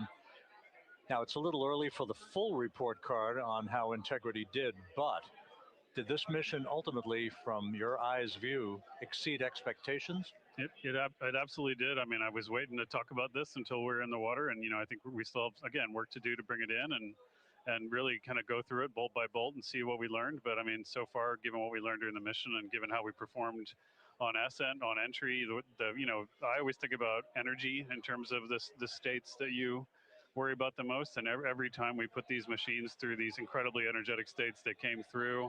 So I'm fairly confident that we made a big step tonight to get us on the path towards the surface. I think the path to the surface is open now. We do have to do all the work, and we'll make sure we talk about that as cleanly as we can. We learned a few things during the mission, but I have to tell you, this was an incredible test of an incredible machine. From an American psyche standpoint, the Empire State Building was lit up red, white, and blue tonight. Our coverage was seen on baseball stadiums around the major leagues. How captivating was this experience for the American people, for the world, in fact, as we returned to the moon? I have not been able to watch a lot of the coverage as we've progressed through the mission. I will tell you, just from my witness in Florida before launch, and then seeing the people's faces here, and then reading where I can about how things are going. I think this has been a gift to the world from NASA. NASA has given the world a gift, proving to folks all over the place, especially young people, and that to me is what this is really about. Young people, when they see what we can do when we work together, when we have teams that collaborate, that it doesn't matter how hard the problems are, we can solve them. I'm hopeful that Artemis 2, as folks witness what we were able to do with this incredible crew, this incredible team that we've birthed into the world, scientists and engineers and artists that have been inspired by this. And even if they don't come work in the program, which separately they should come work in the program, because Lord knows we need the help. But even if they don't want to come work in the program, hopefully they grow up to recognize they can do amazing things when they work together and contribute to society and be good citizens and really change the way, the challenges that are coming in the world are overcomable if we work together like this. And one final question. Flying to the moon, we did it. We've done it again this past week and a half or so. But the engineering that went behind the design of this mission and the precision, the pinpoint precision of this vehicle entering that entry corridor, it's almost mind-boggling. Yeah, it is incredible when you think about the energies involved and the uncertainties involved. That when we inserted the vehicle into orbit, it was 99.2% down the middle. When we dropped the vehicle right on top of the fleet here, our guys knew exactly where to go, but the guidance was perfect. you know, and it's interesting. I've got this question a lot over the last few weeks about, you know, we did this before 53 years ago, and you know that I think, I mean, it is a reasonable thing to contemplate, like what's gone on since then. And what I'd tell you is, you know, when we did Apollo, which again, the more we learn about what they did, the more magical it seems what they were able to accomplish given the technology and the learnings that they had. But when we did Apollo, the architects of Apollo, you know, Gilbert, Seaman, von Braun, Mueller, what they really wanted to do, you know, as they were contemplating what it meant to expand our range of action to the lunar surface, what they wanted to do was learn how to live and work in space for a long time. They wanted to do that first before they were confident they could expand their range of action to the moon. Now, of course, the politics of the time and the mission at the time was different, and so they had to go straight to the moon and bring people home. And then after that, the program kind of lost its momentum. But you know, after that, NASA kept moving along those paths, right? So we recognized during Apollo that reusability was going to be important. We spent a lot of money on those machines, and you know, we spent a lot of money on these machines here. Even though, but we recognized that reusability was important, which is why we built a winged space plane called Space Shuttle, and then we used that reusable machine to build a space station. And we learned for 25 years how to live and work in space, and have been able to develop technologies that can enable exploration. So really, what I think is now, 53 years later, we're at the point where the architects of Apollo would have been pleased that we're now ready to actually go back to the moon and go back to stay, because we've learned all the things we needed to learn. There's a lot of people pleased here tonight, and we really thank you for joining us. Amit Kshatriya, NASA's Associate Administrator, as we begin to hoist the crew onto the helicopters to head back to the recovery ship. Thank you very much, and congratulations, Amit.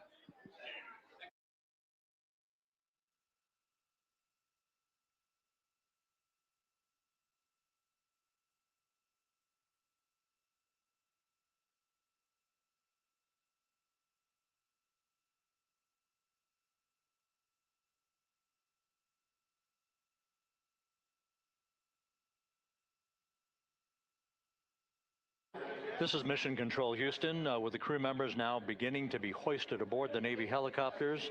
Let's go to Megan Cruz aboard the USS John P. Murtha, who will take it from here.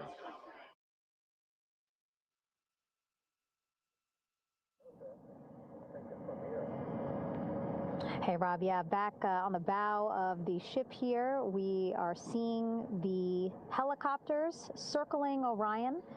The first one there, having just completed picking up the first astronaut.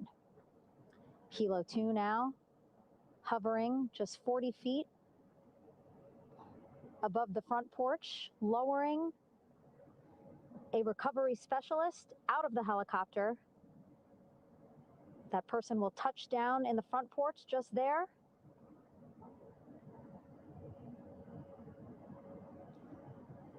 The crew members already outfitted with a harness that will allow them to quickly attach to the hoisting device.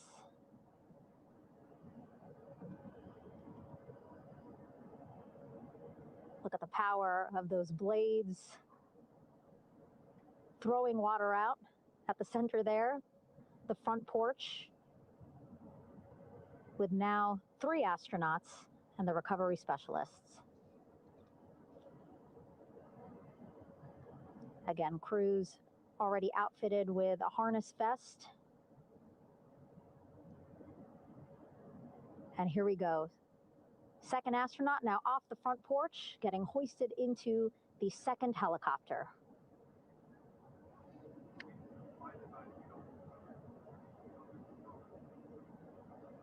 That helicopter will now hover just a distance away to give room for the first helicopter to come back and pick up the third astronaut.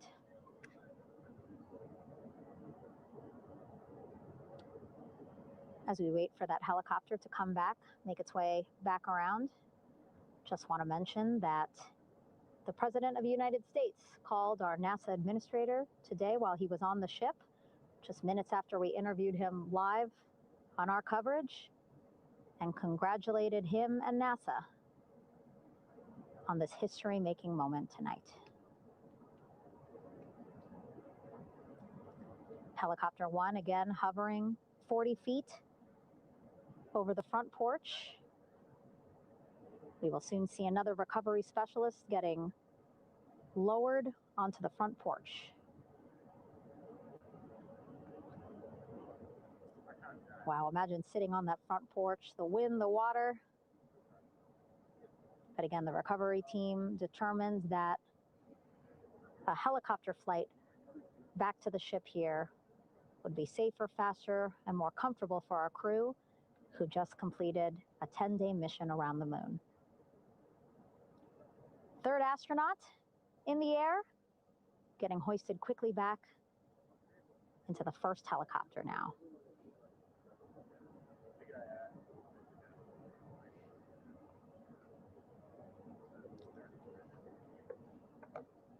That first helicopter now on its way back to the ship here. We will soon see it land in just a few minutes.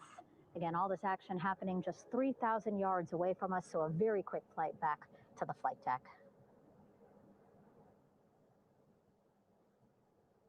And now the only person left on the front porch, Commander Reed Wiseman. That second helicopter now making its way back over to the front porch. Here it comes.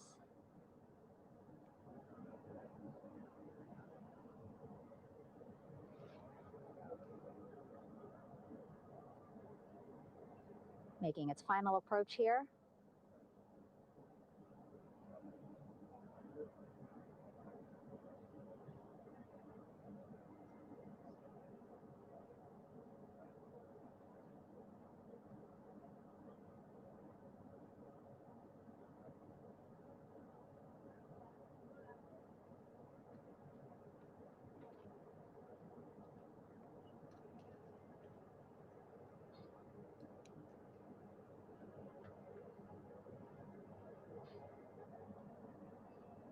The last astronaut, Commander Reed Wiseman, now off the front porch and almost into the second helicopter. Both now on their way back to the ship where we are, the USS John P. Murtha, just west of San Diego in the Pacific Ocean.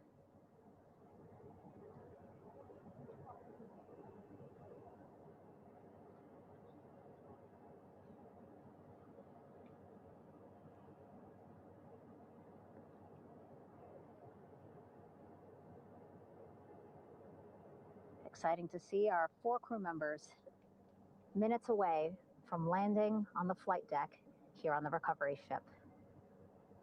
550 people on this ship, excited, ready, anxious, looking forward to welcoming this crew aboard.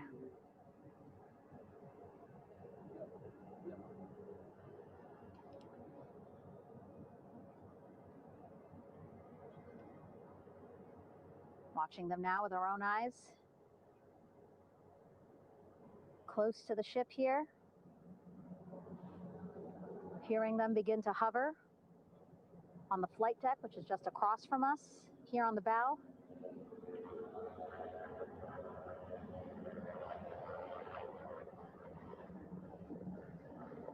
The first helicopter coming in.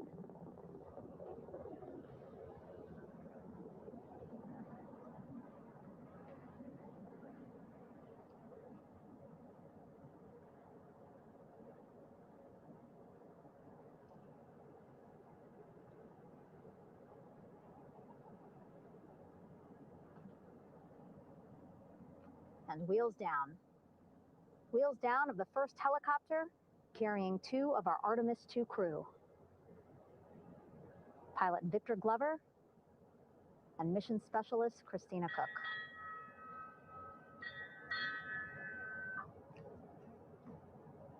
Kilo 1 on deck reported on the recovery loop. Again, the mission audio loops that the recovery team are using here to communicate with one another. And an announcement just made on the ship, integrity incoming.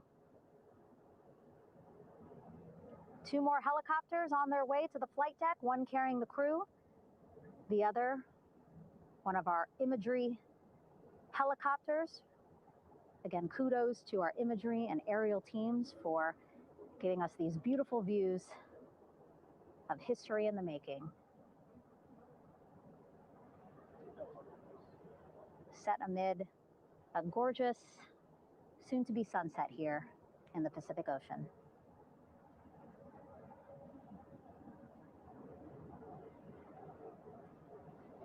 Second helicopter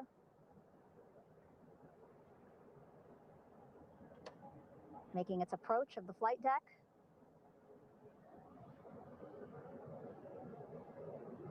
Plenty of people here on the bow with their cell phones out, filming this moment.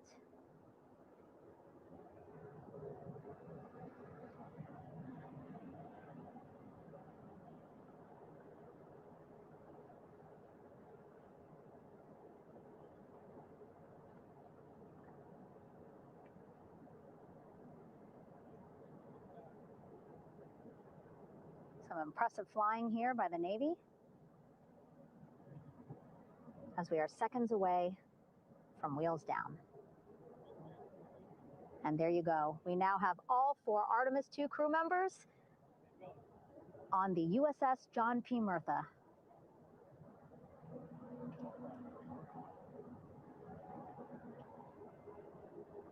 I'm sure they're happy to be out of the water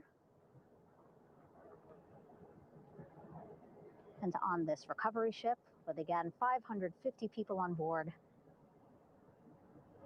ready to welcome them home. But first, as we've been saying throughout the broadcast, just making sure the crew feel good. We reported that they were feeling good when they were in Orion, but those were just initial, quick, verbal assessments of how they're feeling.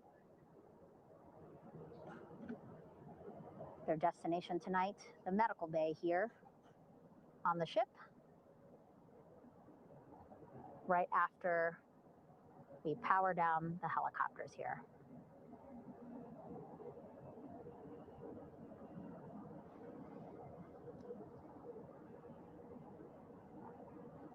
The team on the flight deck working quickly but methodically.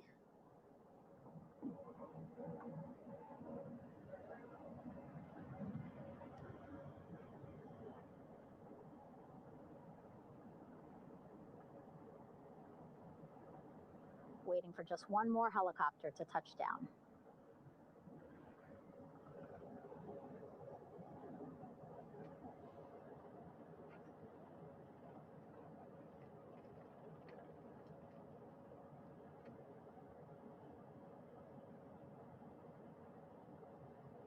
Very limited personnel here on the flight deck. Restricted maneuver doctrine is in effect.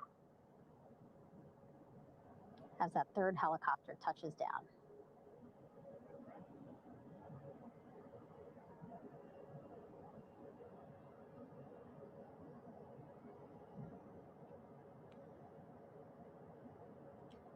The ship is at flight quarters.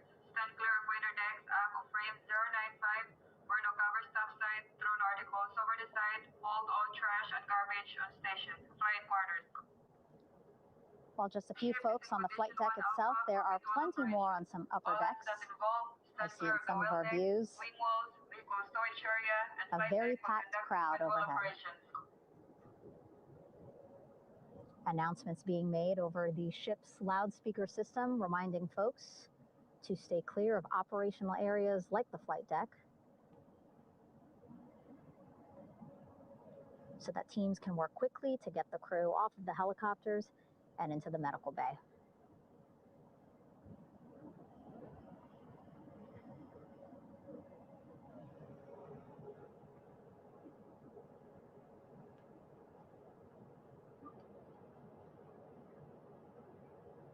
Splashdown today, 5:06 p.m. Pacific time. We are within 2 hours of that splashdown time, and already we have all 4 crew members on the flight deck of the USS John P. Murtha.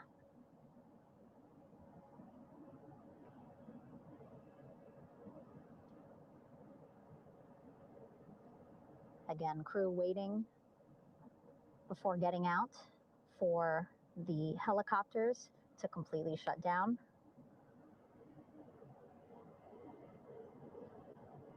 Safety, of course, very important to NASA and the U.S. military.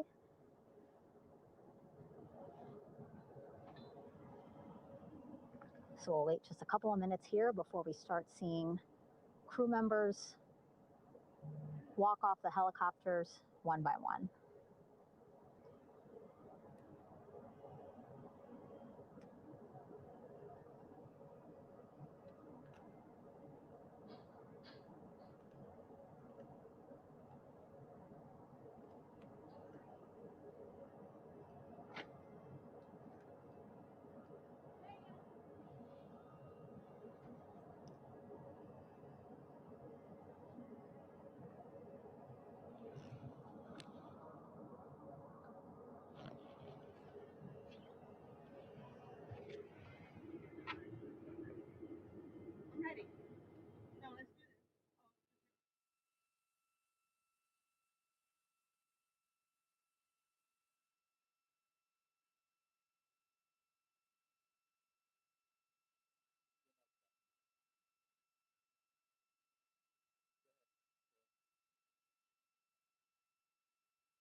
All right, and now here we see pilot Victor Glover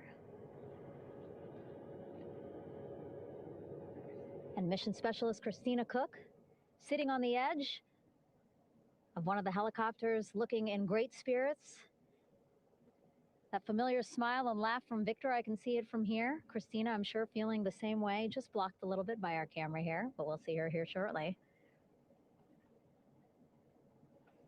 A photographer taking their pictures. Victor saluting folks on the flight deck. They look like they're in great spirits. Happy to be home, I'm sure.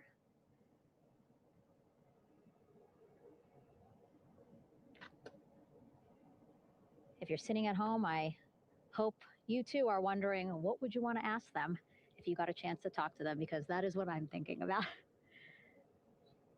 Getting the opportunity to talk to or ask questions of these 4 astronauts who just made history as the first crew to return to the moon since 1972.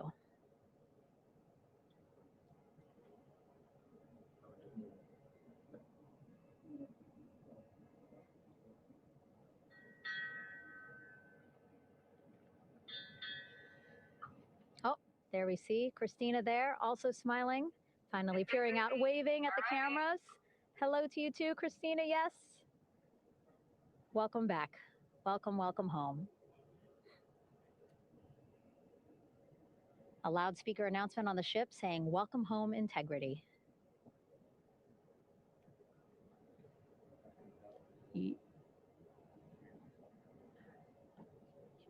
Victor in great spirits.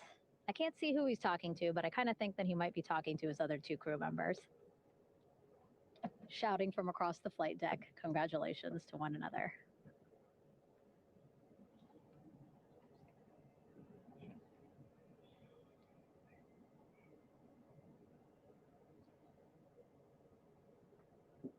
And so now we see some Navy personnel walking up to the helicopter. This is again the first helicopter carrying pilot Victor Glover and mission specialist Christina Cook. Both have taken off their helmets now.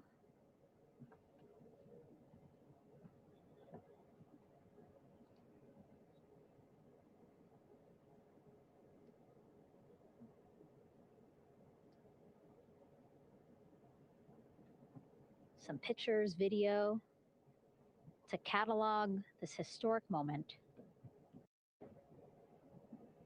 A beautiful sunset just behind them here in the Pacific Ocean. Golden hour. These pictures will be beautiful.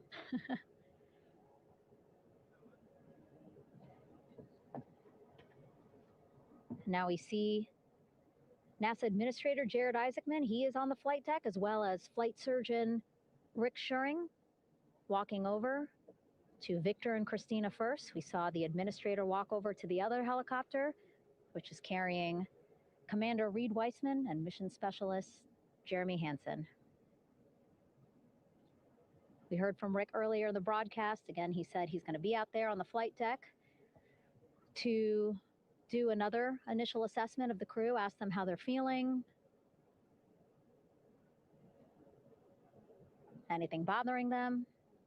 But again, from what I'm seeing, they look like they're in great spirits and feeling pretty good for folks who just traveled 695,000 miles from Florida to the moon and now here to the Pacific Ocean.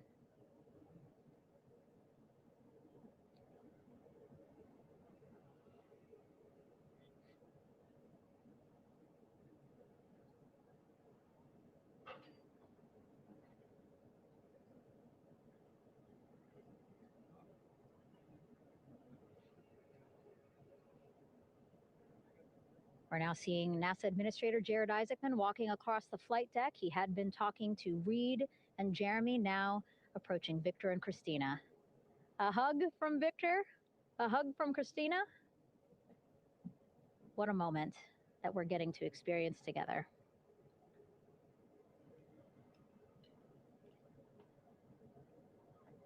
I'm sure congratulatory words. You know, we got to speak to the administrator live on this broadcast as well, and he said the kid in him right now, giddy, absolutely giddy at what we were able to accomplish today.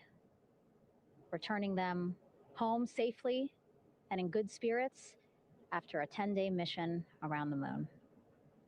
And here we go. We're seeing Jeremy walking, waving across the flight deck, now on his way to the medical bay.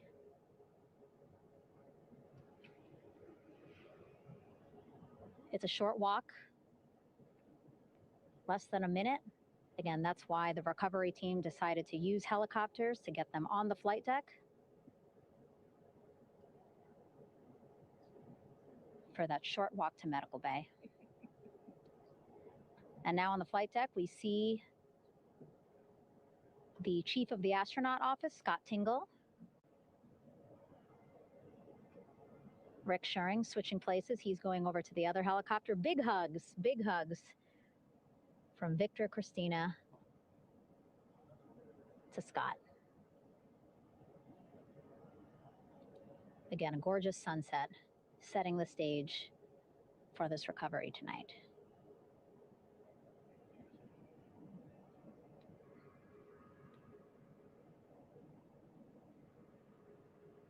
All right. And now here we are, Christina, making her way, looking thankful, grateful, happy to be home.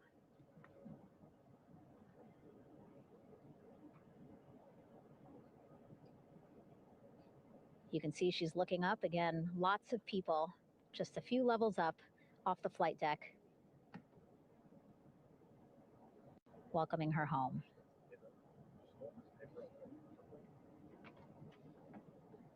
Scott holding the door like a gentleman, but back on his way to the other crew still on the flight deck.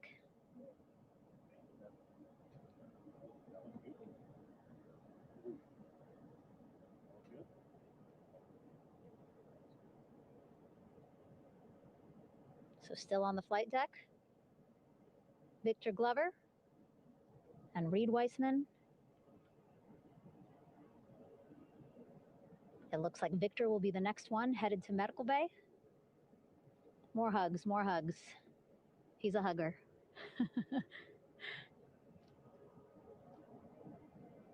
Victor looking good as he walks across the flight deck. NASA Administrator applauding.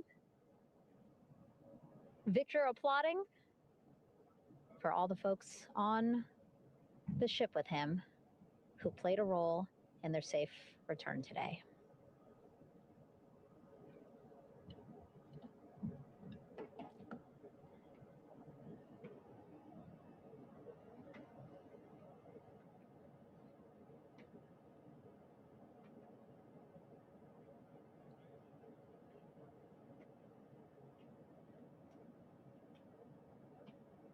And finally, just one Artemis 2 crew member left on the flight deck, Commander Reed Weissman.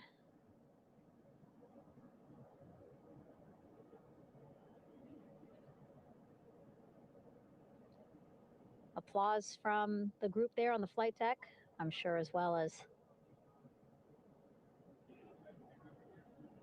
on the level just above them, packed with people. Reed looking good as he takes his steps towards the medical bay.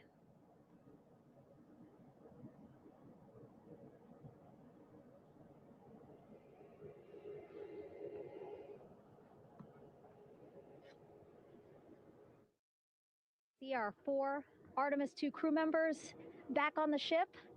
Again, now they will head where they will be assessed by flight surgeons from both NASA as well as the Canadian Space Agency. A more in-depth assessment. When they get to medical bay, they will each have their own nurse. They will be helped out of their suits. And then again, we'll check to see that they're feeling good. Make sure it's not just adrenaline, but that they are feeling good from their long journey back from the moon. Beautiful shot of that sunset, illuminating our flight deck.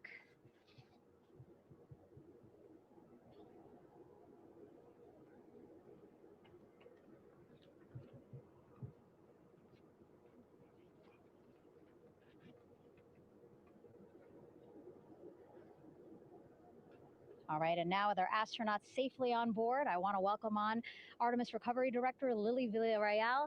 Lily, I don't know how you must be feeling right now. Ecstatic, I'm relieved? so ecstatic, relieved. Of course, we still have to bring the capsule into the well deck of the ship, but this is a major milestone to have the crew here on the ship and in medbay. You know, our team has been preparing and working really hard, and I'm just so proud of them all. Everything went very well, just as planned. Our teammates in Houston, the flight control team was just amazing. We were able to have great conversations and communications about everything. And I don't know what else to say. I'm just so excited. It's such a wonderful feeling to get to this point. Again, we still have to get the capsule, but this is huge for all of us in landing recovery. And I couldn't do this without my team. And of course, the full support of the U.S. military.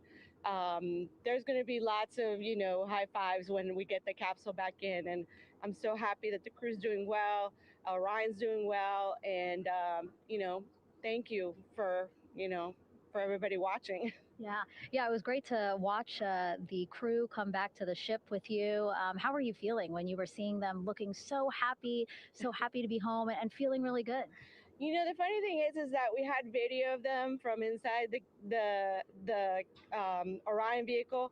They were like that from the beginning. When we opened the hatch, they were already out of their seats, having a good time, waiting for us to open the hatch.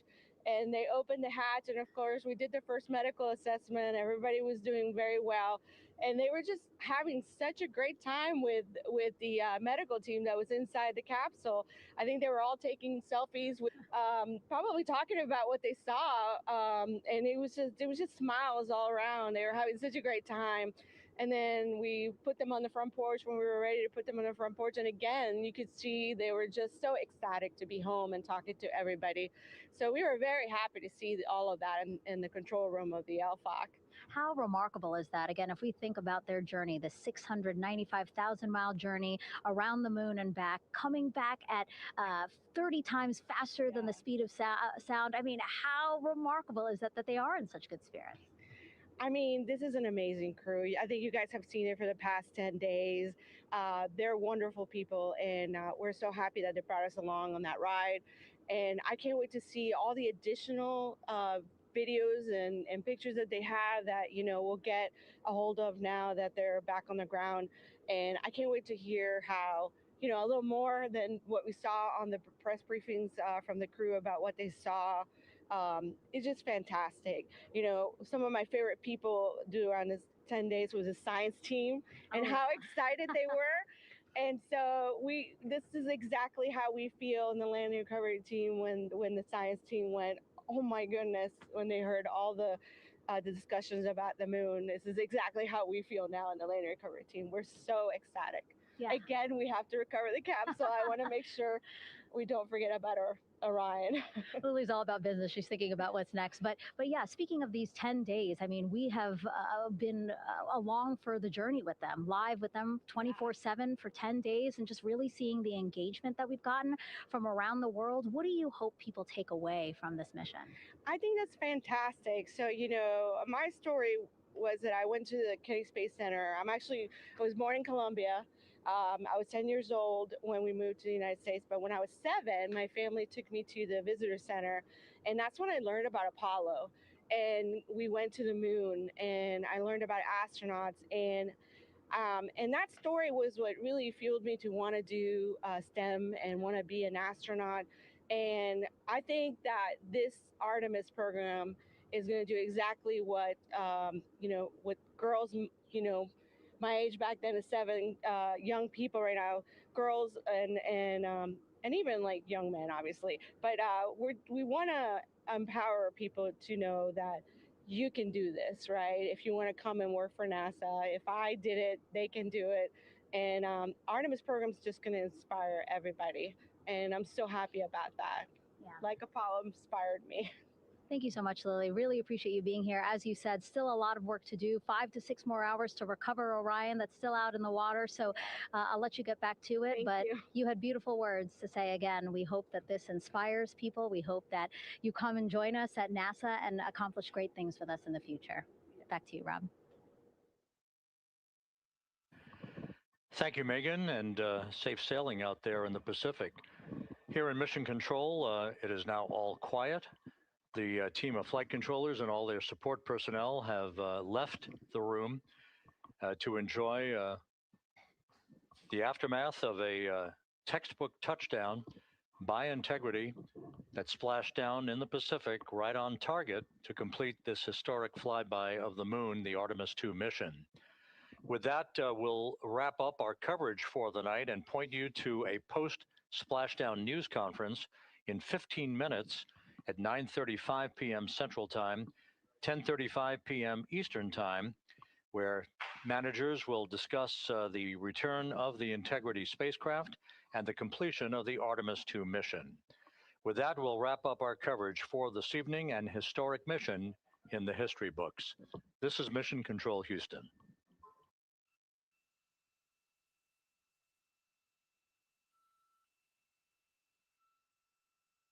Main chute deploy. And we have 3 good main chutes. Integrity splashdown, sending post-landing command now. Splashdown confirmed. Copy splashdown, waiting on VLDR. Splashdown confirmed at 7:07 p.m. Central Time, 5:07 p.m. Pacific Time.